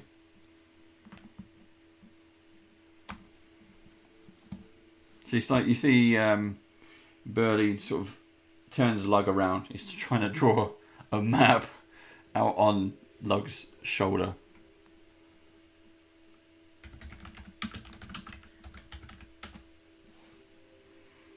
Are Just you sure? remember, I know that this is gonna make you panic, but just remember, this is to get Honey back, and I will take the fall for everything if something goes wrong. Are you sure you So I'm drawing the map. I draw a map of the staff area. I draw the wagon. Then there's the big top. There's the backstage of the big top. And I can draw the route that Mr. Witch will take, and he'll be carrying the crown. Well, each of us have lost something, or you've lost something when you came into the carnival that was personal to you. The book and your sister and Burley's brother. That seems to be the cost of sneaking in without a ticket, or when Mr. Witch and Mr. Light decide that we've done something wrong. the crown is a good thing, and they crown the monarch, and then the monarch can, I guess, be the king of the carnival and get favours. We don't think that's going to work for us, but what if it isn't what if the crown isn't a personal item for Mr. Witch or Mr. Light? What if we take the crown but it doesn't mean anything to them, so they're not going to give us the information? Don't we need to find something that is Personal. Lug, do you ever see them with anything that, isn't like something they care about, but also something that maybe they would put down at some point? I mean, I can pickpocket, but I'd have to get close enough, and that may not be easy. I can try if we have to. Hey, how much do I know about Mr. Witch and Mr. Light on regards to what they have and like things they're outstanding? The things that you always see. So Mr. Witch always has his pocket watch, and Mr. Light always has his stick, his vein, which is a bit like the Riddler. He always has this, and he kind of moves it around. He can throw it up in the air. He can catch it, and it's definitely, it's magical. The watch, you don't know if that's magical. But we have seen the watch, because you have seen the watch. He used it when we was in the caravan. Yes. I don't remember you mentioning Mr. Light's vein, so I guess he didn't have it. No. It was there. It was just propped up. Right. I bring those up. They are very fond of their. I don't know. It's their thing. Yeah, Mr. yeah. Witch. He just walks around with his clock. And Mr. Light, he twirls around his cane. Yeah. The pocket watch would probably be, I mean, not easy, but definitely easier than the stick that the other guy was waving around. And I don't know that he lets that thing get very far, and it's big. But the pocket watch, that is something that I know I can work with. So maybe we start there, and then we'll figure out the other one as we go. Because like I said, it's really big, and not exactly something I can put in my bag.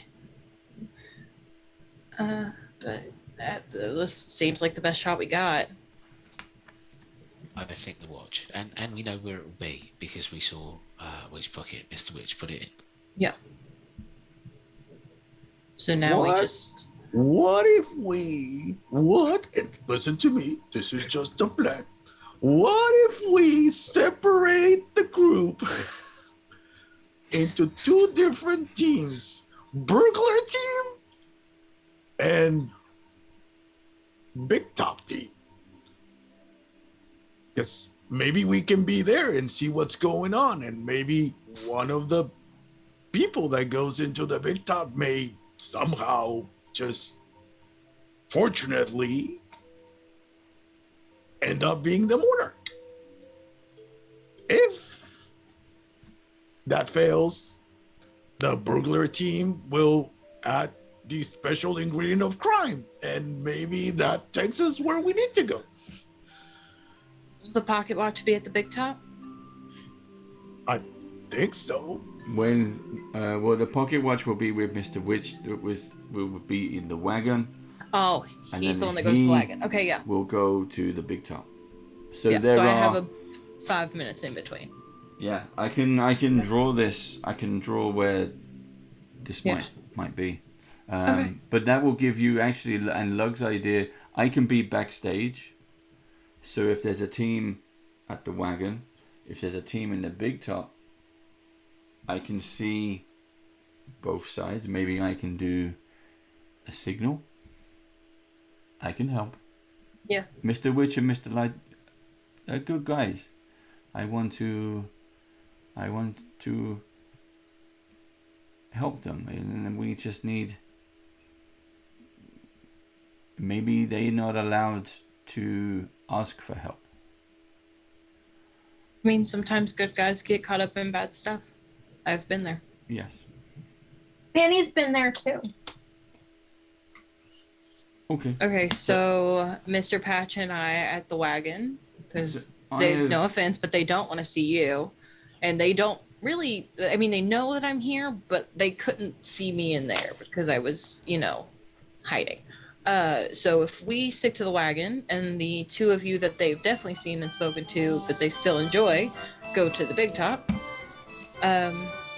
I'll try to swipe the pocket watch, and I guess one of you got to try to get crowned monarch. Good luck. Sounds good.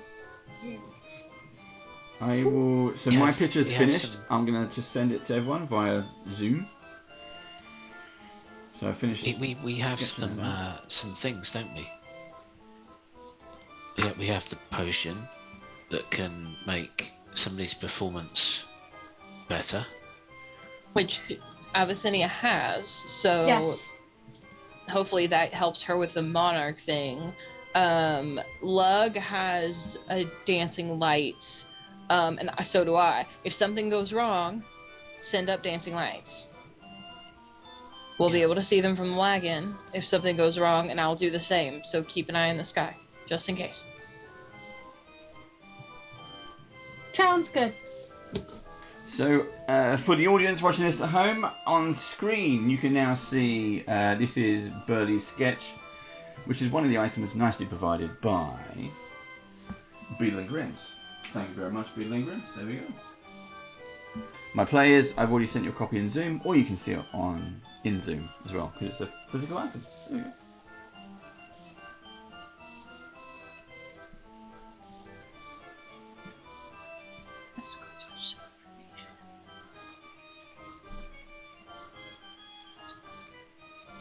So we've got here, we've just lost Steve for a second. It says, Witch and Light's wagon. He stays here all night except during the coronation. And you've got a wall of thorns around the staff area.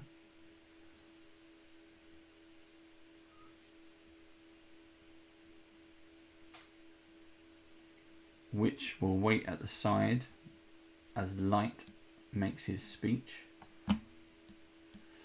Near the end, Candlefoot will fetch the hat box with the crown from the staff area and gives it to Witch.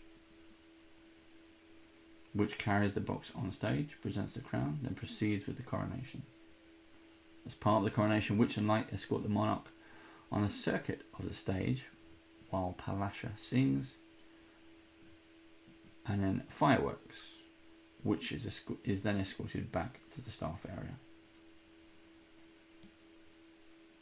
And you can see the route that might take.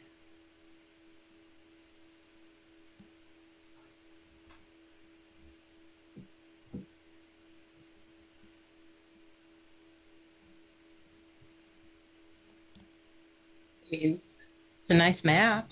Seems simple enough, I think. I need to try to steal it from Witch before he can get to the tent. Yeah, so you've got backstage or you've got the staff area. So you could go from point number 1. You can get it while he's moving. You can get it in this backstage area. You could even go as far as this. Remember, this is a big top circuit. So all of these is just rows and rows of chairs and people. Yeah. So this is a high point and then it goes down into a low point. So you have a little bit of space here if needed. Yeah. And Block, you gotta be extra sneaky because Mr. Witch is gonna be escorted. Yeah. Maybe you could change who the escort is just for tonight? Not a bad idea. It can't be you. You need to stay with Avicennia, but we have a new friend now. Or could that be arranged?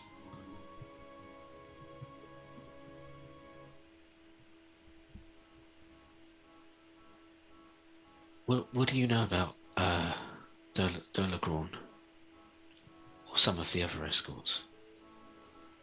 Uh, Delagon Do we- is very friendly. okay. She is a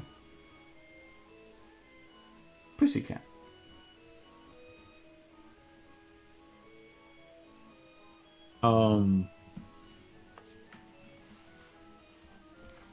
We could talk to Delagon and see if we can find a way to get him on our side. I know for a fact he has also lost things. Do you know what he lost? Do I know, Dave? Yes. So Delagon is, I believe, a mummy. Not a mummy as in wrapped up in bandages, but a mummy. And her kitten or cub has gone missing. And since then, she's been very, very sad. But she hangs around lost property because pretty much every single night there is a lost child. And she will stay and protect that lost child until the parent or guardian turns up. Delagon. He understands the pain of loss. Many a times I have sat down just to keep company to each other. Because it's different, but it's the same pain. So maybe we can speak to her and we can explain that we're trying to get everything back for everyone. And we have the suspicion that Mr. Witch and Mr. Light might not be able to permit this by bonds of magic beyond what they can talk about. But maybe this is the path. Maybe they need a little chaos. Somebody who's from outside who will bend the rules so that we can break this circle. Yeah. I can talk to her and see, and I'll just tell her we're friends and see if maybe she would be willing to look the other way for about 30 seconds. Hey, Hemlock, did you have a mummy? Yeah. Did you see her often? Not really anymore. Okay. Maybe you should write a letter to her. I don't think I would know where to send it. It is a nice thought, though. Maybe someday.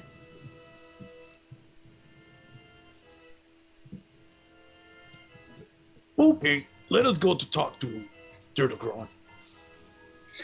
Yep, we only have an hour to kill, so we better get to it. No, don't kill it. It's an expression. Like I'm not killing anything. And she sort of like takes the dagger that's tucked in her belt and just plops it in her bag to like make very clear that there will be no stabbing of anything. Okay, it made me confused there. No. It's just an expression. It's just like we have an hour to spend before the thing that we need to do. Manny says killing time is the most boring version of killing. Noted. And I don't want to say appreciated because that feels like the wrong word, but noted.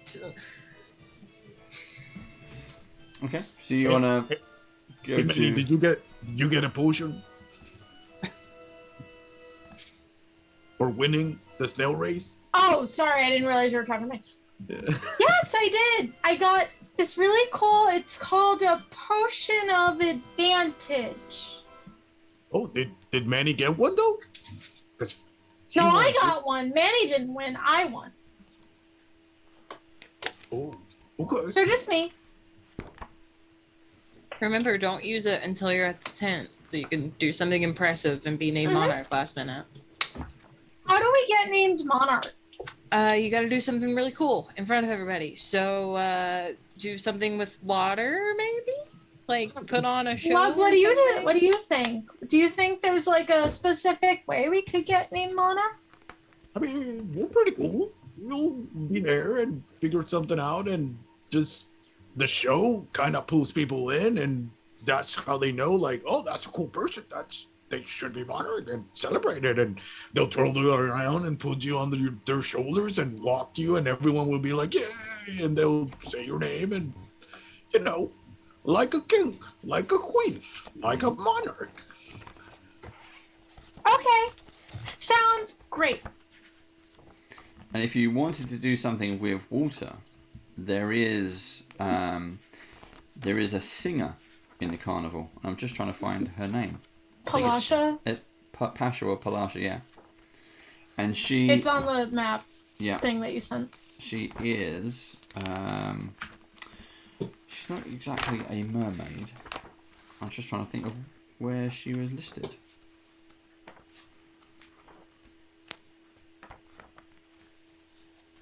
There. Ooh. Does it say what she is?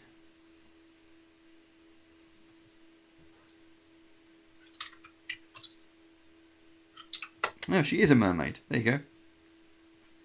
Oh, So I've always wanted- she sings in a giant goldfish bowl. So that's going to be full of water that you could then manipulate. I have an idea. Are you going to turn her fishbowl water pink? Maybe. Go for it. Sounds like a wonderful show. Yay! But in the meantime, we need to switch out his escorts, and then Mr. Patch and I need to get back to the staff area. And then I'll help you hide as best we can. Cool. So did you want to speak to Delagon? Yes. Yes. Okay, so she is located over at Lost Property. And you find her there, actually looking after a child who seems to have been lost.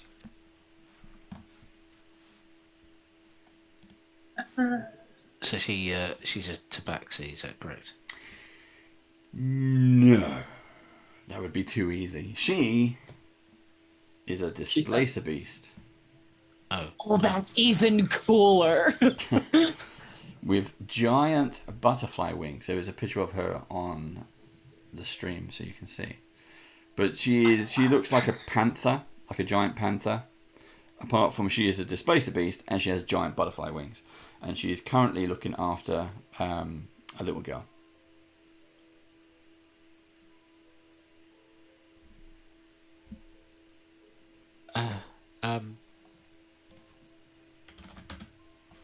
Do you speak Delagon? Of course, I speak. Oh, okay, good. Well, I don't really know how to say this. I'm just going to go straight into it. We really need your help with something, and it's going to sound a bit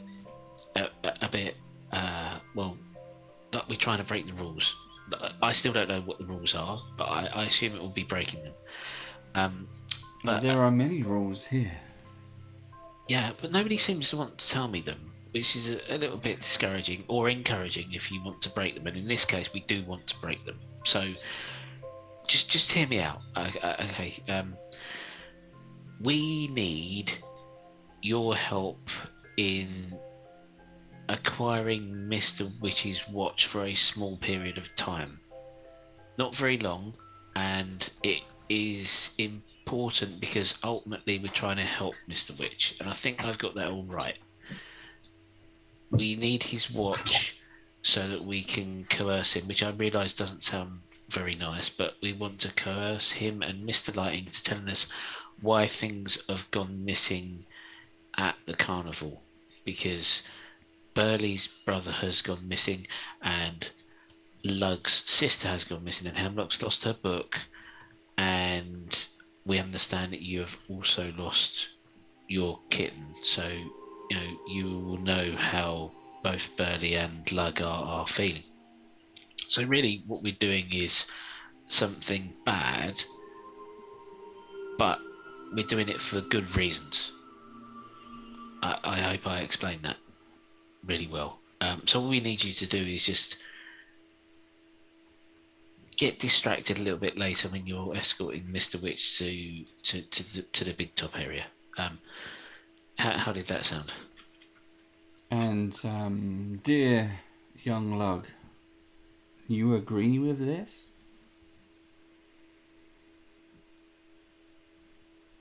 There's the growing loss of many things of those who work here and those who come. My friends have made me see something I had not seen before.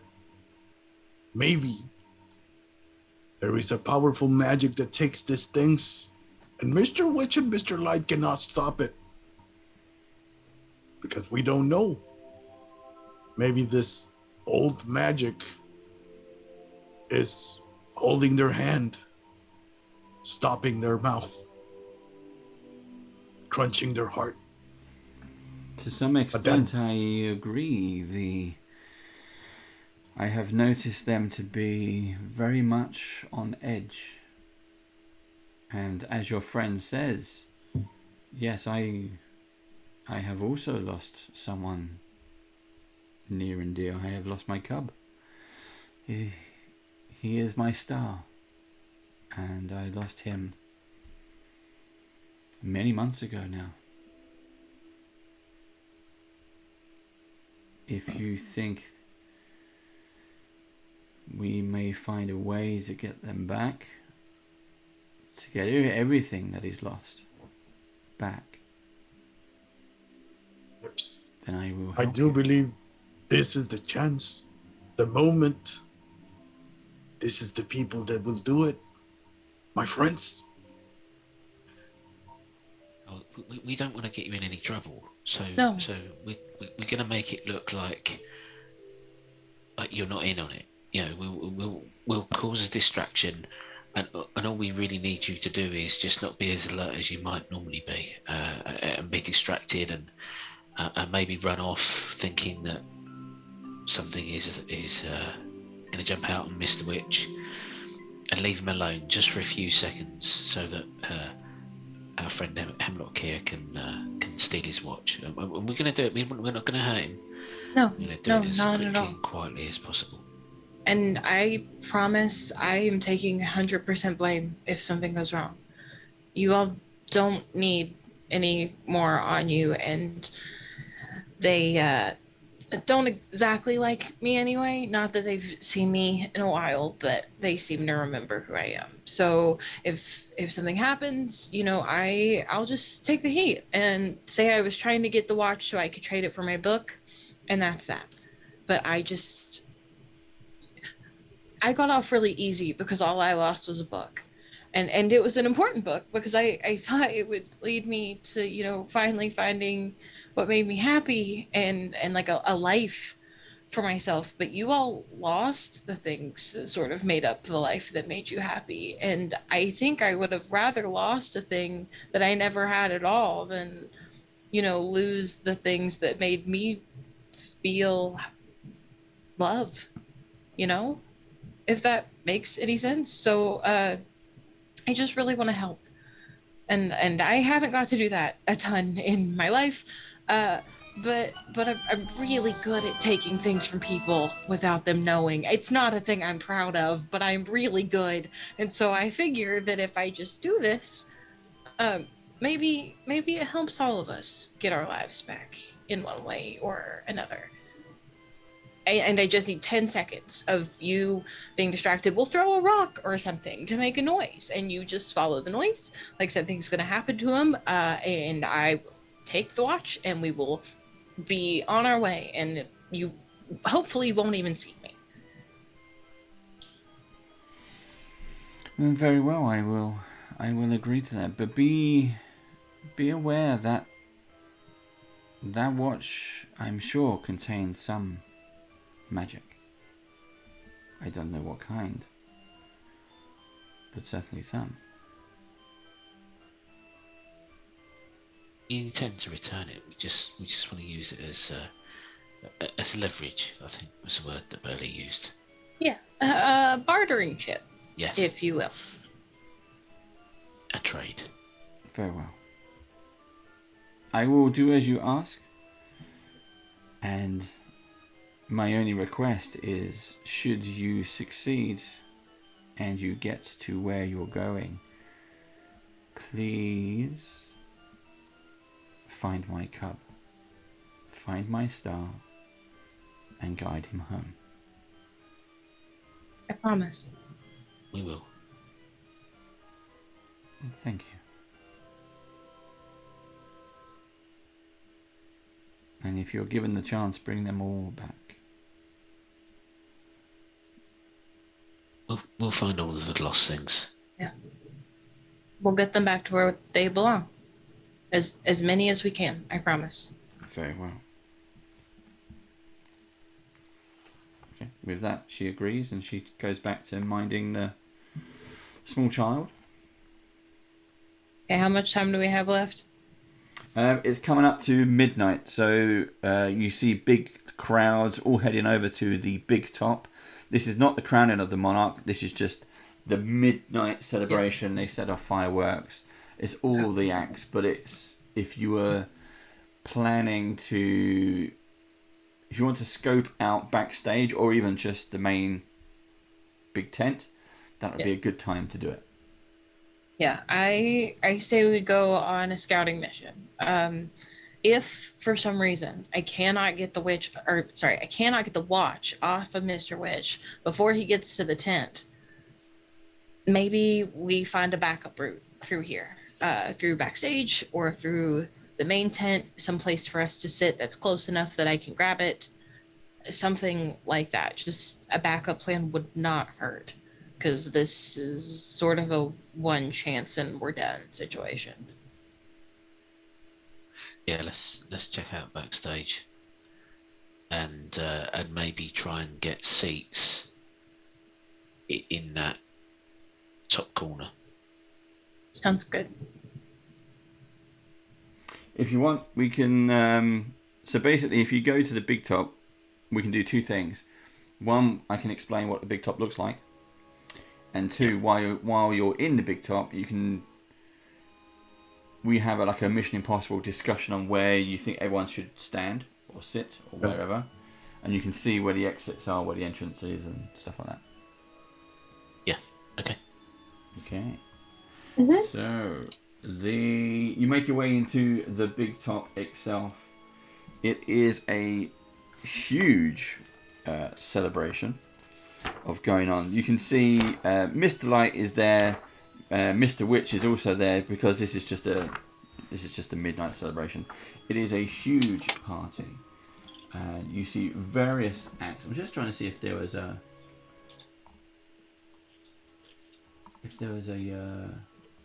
sound to the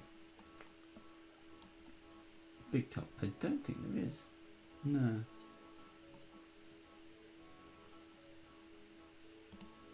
That is a bit of a shame. I'll just have a quick look.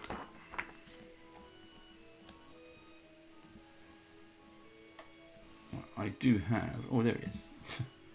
I put the picture on, and it's covered up the screen. Let's try switching that.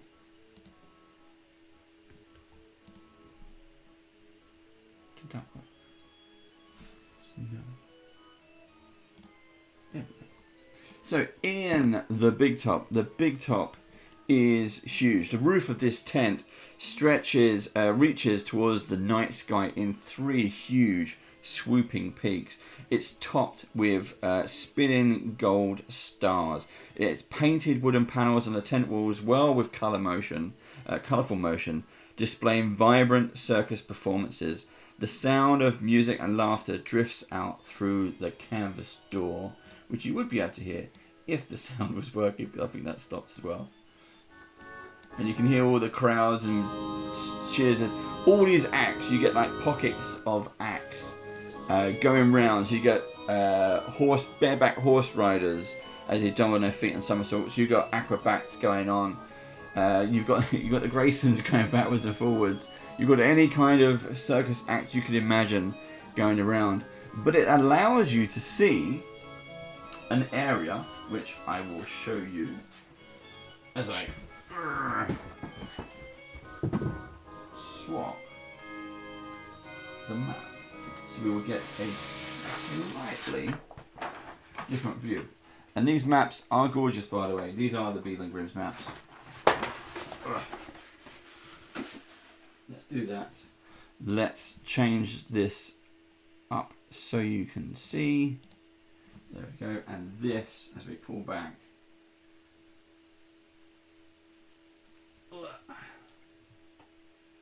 So let me know if that is big enough. You can see the size of this area. Steve, can you see that? I can, yeah. It's now on, yeah. Right. So you can say this is the entrance down here. So you got the entrance. Sorry, I was looking at Twitch. Yes. Right, you can look at Zoom or Twitch. It both works. It's just because it's 20 seconds behind us. This is exactly. This is the entrance. This is the exit to the staff area, which is up here. Okay. Yep, got it. Yep. Then these are all the seats, and of course this in here is the main event, the main arena in the middle. So on Burley's map, he's going to basically do a circuit at the outside of the ring. Yep. So Burley. Oh, let's try and move that up a little bit more. So Burley, we've even got his own mini. Here he is. In his dungarees. So Burley is going to be over there. Mr. Light. Yeah. Here's his spooky, scary ghost form. He's going to be around in the middle. We have one for each of you as well.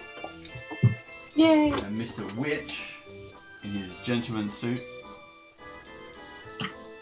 He's also looking quite scary. Has he got his... He's got the top hat on, hasn't he? He's got a watch in his hand. He's got the watch in his hand, yeah. Yeah.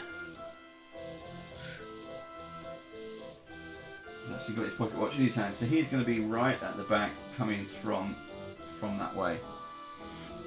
So it's kind of positioning where you want to be. Now, Delagon is also here. Yeah. But she will be in the backstage and staff area. So where do we think we're all going to be? Hemlock is going to be backstage somewhere.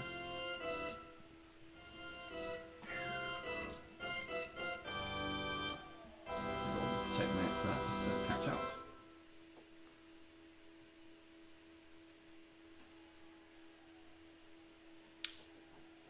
Steve, you there? Yeah, I'm there. So we was going to be... Hemlock and myself was going to be in the staff area and backstage. And then we was going to follow Mr. Witch from the caravan. Yep. I guess we've got two opportunities there to try and pickpocket him. And if not, once he's in the tent, do we want Lug and Abyssinia in the seats just to either side of that entrance? I was gonna say, is that circle in the middle the placement of where Palasha is gonna be? Those are the... Oh, those are the posts? Those are the posts of the tent. Yeah. Okay. So Abyssinia is gonna turn to Lug and be like, do you know where your mermaid friend is gonna be? Because we should probably be near her. There, if you... Well, I'll go wait for it to... This is Palasha. Mm-hmm. That's really cool. I like that. So that is her goldfish bowl. And she will be around the middle area. And she's on a rotation, so she will be moving around. They'll have someone moving that around for her. So that will also be moving. It's weird, there's a delay on the camera, so yeah. my hands are back, but my hands are still out there. And then we've got Patch. Patch and Abyssinia, where are you? Abyssinia, you're green. Patch, you're red. Mm-hmm. Patch or Lug you talking about? Yeah. Me or Mike? Lug is blue. Okay, so I'm with Hemlock at backstage. Hemlock is yellow. Yeah, and Lug is gonna see it with Abyssinia. Besides the main path.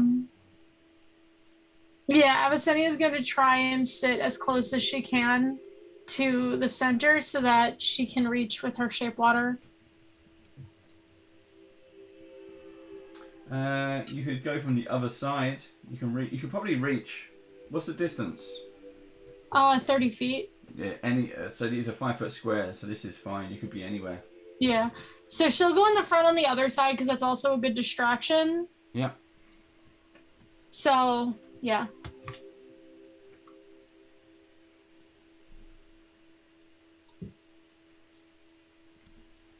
Mm-hmm.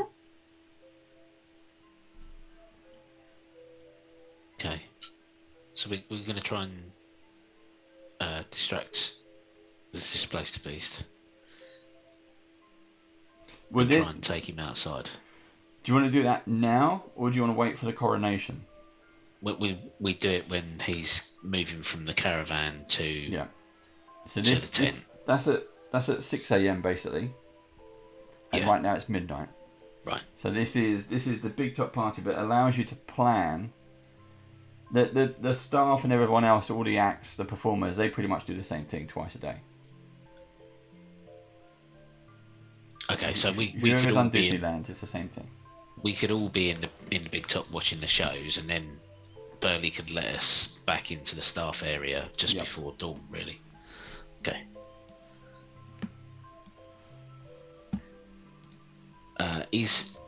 So the seats are at the back, either side of the entrance where Mr. Witcham come through. Is there a place that somebody could hide under there as well? Yes, definitely. These are the ones inside. They're all open. I don't know what you call them. Bleachers. So it's basically loads of scaffolding underneath. Yeah. Okay, I might try and find a hiding place under there. In case we can't steal his watch from outside, and then I could be hidden there as he comes in and try and steal it as he walks into the ring, and time that with Abyssinia causing a bit of commotion with Palash's goldfish bowl. Yeah. That's like the second distraction. So your second point, your backup, your plan B, is to get underneath the bleachers. Yes. Okay. Yes. And I will try and mage hand the watch out of his pocket.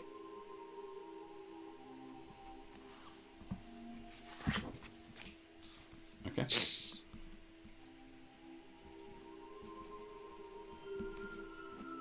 So far, it sounds good. It's different when you come to the dice rolls, but so far it's okay. Anything else you'd like to do to plan it out?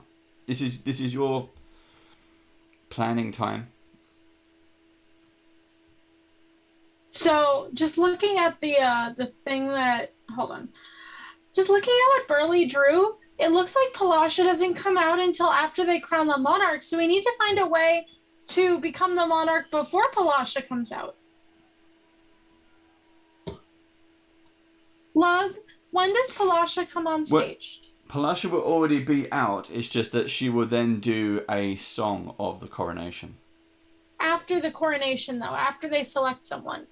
Yeah. So it's the same thing as what happens at midnight. You still get the variety of acts. It's just that at 6 a.m. on the dot at sunrise, they'll go, and our monarch for today is this person, and this person gets special access and other freebies.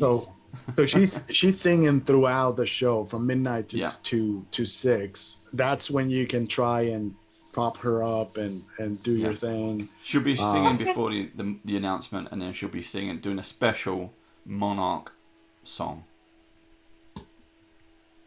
when needed. Once the monarch has been crowned. Sounds good.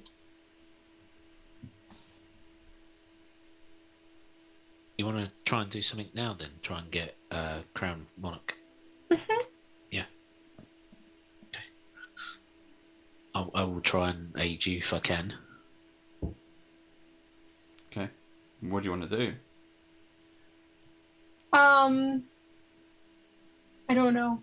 I can change colors. So there's a bunch of goblins pulling and pushing kind of Palasha around in her goldfish bowl, and she's singing, and it's a beautiful song that she's singing. It's a very heartbreaking lament song about a lost love. But the way that she's doing it, the tune that she's providing, has, as it goes round the circles, everyone is enthralled with it as they start to hear her song. And she's literally in a goldfish bowl. So, Avicennia is gonna use shape water to, she's gonna use the kind of being able to animate the water function. And she's gonna kind of cause the water to kind of spin along with the rhythm of the song to make it kind of do some interesting visuals that kind of match with the way the song is going. Okay. Things like, for example, forming into a heart and then breaking and splashing down. And I guess as you're doing it, I kind of bump you up and I'm like, do a show of it. They got to know that you're being part of the show. So Avicennia stands up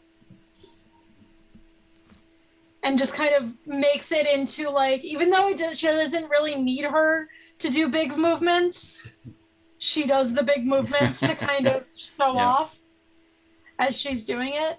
So you step up onto, like, there's a rim going around the like the base. And it's got, this is a typical circus big top. You got the sorry, the music just kicked off again. You got the all the sawdust in the middle for all the horses and stuff that comes in. They got elephants. They got all kinds of animals and things. So as you're doing these grand gestures, I'm going to get you to do a performance check for me. Okay. Now, as this is happening and understanding that all the attention needs to be pulled, I also grab the magic wand, and Nice. I'm gonna activate it so that suddenly Avicennia, this lights come from her and start dancing behind her hand movements and kind of just prop her up. So I'm also going to, Avicennia, you also get advantage on that then, on that. Cool. Oh, All right, so let me roll a second die. 17. Thank you. Well done. I rolled a 6. All the crowd nearby you who were like, what's she doing? Suddenly they see that you're doing all this, and as the hand gestures are going out, you're making, and now the dancing lights surround you. You also make some of the water come out of the bowl and make these shapes, these three-dimensional water shapes, and then they pop and kind of splash back down there. You get the attention of Palasha, and as she focuses on you, she does it. She boasts her song even more, and everyone's like, "Wow, you're doing like, this is like, what is going on? This is crowd participation and everything else." is this a setup? Is this a plant in the crowd? And everyone else seems to kind of like, what are they going? What's happening over there? And it just grows more and more interesting as she goes around. And Palasha kind of gestures to you. She keeps on singing, but she gestures to you to follow. All right. Avicennia kind of looks over at Lug and wants to, in like a, is this a good idea kind of way?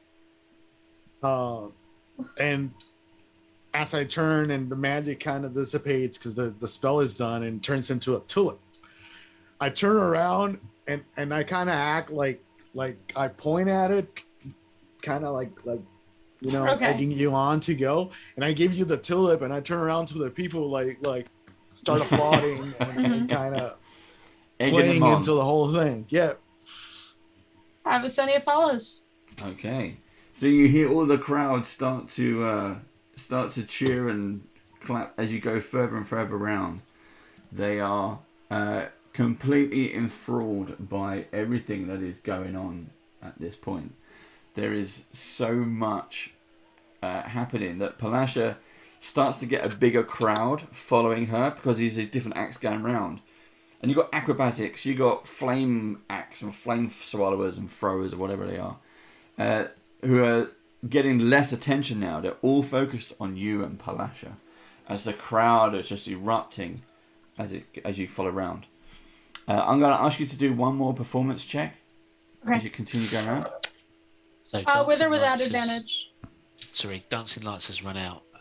So from my hiding place under the bleachers, when they get round to that quadrant of the ring, they should be within 30 feet of me. I'm going to use minor illusion to make fireworks appear. So there's no sound or bangs or anything like that, but you get the lights going off around both Palasha and Avicennia as they walk around that quadrant. As you cast that spell, Oh, got it. it Nothing doesn't. happens, does it? It doesn't work. But instead, mini lights and fireworks start to appear around you, lighting you up, and you see a bunch of goblins going, "Oh, there's one!" And you like It's six cheating little goblins like rush over to you and try to kind of gently escort you out of the tent. Oh no. At least we discovered that before we tried to steal the watch. Yeah, using we magic. can't do that later. We've learned now. We will be without a sidekick in this stealing mission. I need my buddy. So you get a part of the crowd is kind of like, "Oh, what's he been up to?" And more interesting, like, why is that guy being escorted out of the tent? He's been stealing the candy floss again. But Palasha and Avicennia, followed by Lug, they all start to get the crowd's attention again as it continues.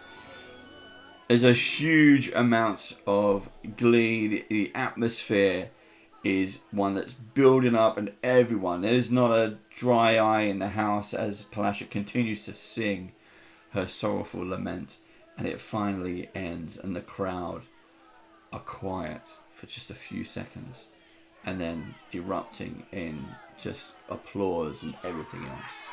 Cheers all round. Well done.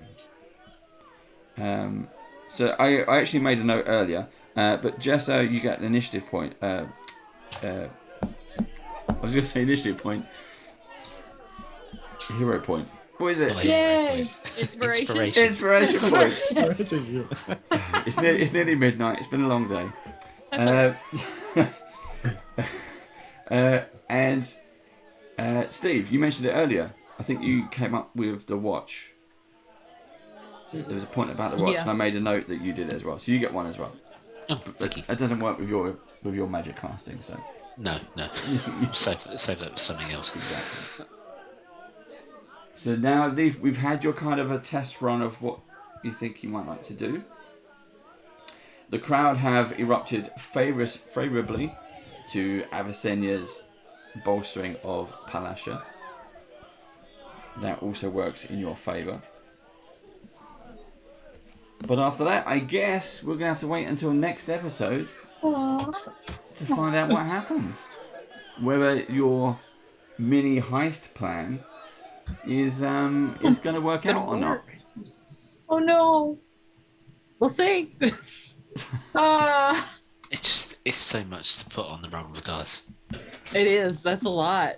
I mentioned this in chat, but every character I make has high performance except this one, and this is the first time I've meaningfully used a performance check, and I was so scared I was gonna roll low. It's cool. good. You did it. Advantage saved us. I know I have at least 2 shots to try to pickpocket before we get to the tent, where you will try to mage hand if the first 2 attempts don't work. I am hoping that one of those 2 attempts works, and if not, or one of those 3 attempts works, and if not, we'll see what happens. It will be well again, but that's the. I didn't expect you to actually come up with a dry run through, so that's pretty good. I was kind of thinking you might plan your placement or go right. You stand here, you stand there, but to actually do what you did. So you've done 2 things which I didn't expect. You've done the planning of the heist at the same time as Avicenna has now kind of put herself in to run in to be crowned monarch. So yeah, we'll have to wait and see what happens. Thank you everyone to all my players. Thank you very much for joining us. We've had a little bit of a gap between session 0. This is part 1. Do check us out on YouTube if you like this kind of stuff. We do loads of this, all different kinds of adventures. This is Wild Beyond the Witchlight is very colourful. It's not typical dungeon delving or anything like that. It's very, very different. It's actually very, very fun. And we hope you stick around. We're going to take a little gap between this episode and next episode just because we've got conventions coming up. We've got shows to work out. There's a little bit of stuff going on about everything with all of us. So until that time, thank you very much for joining, and we'll see you again soon. Bye-bye. Bye.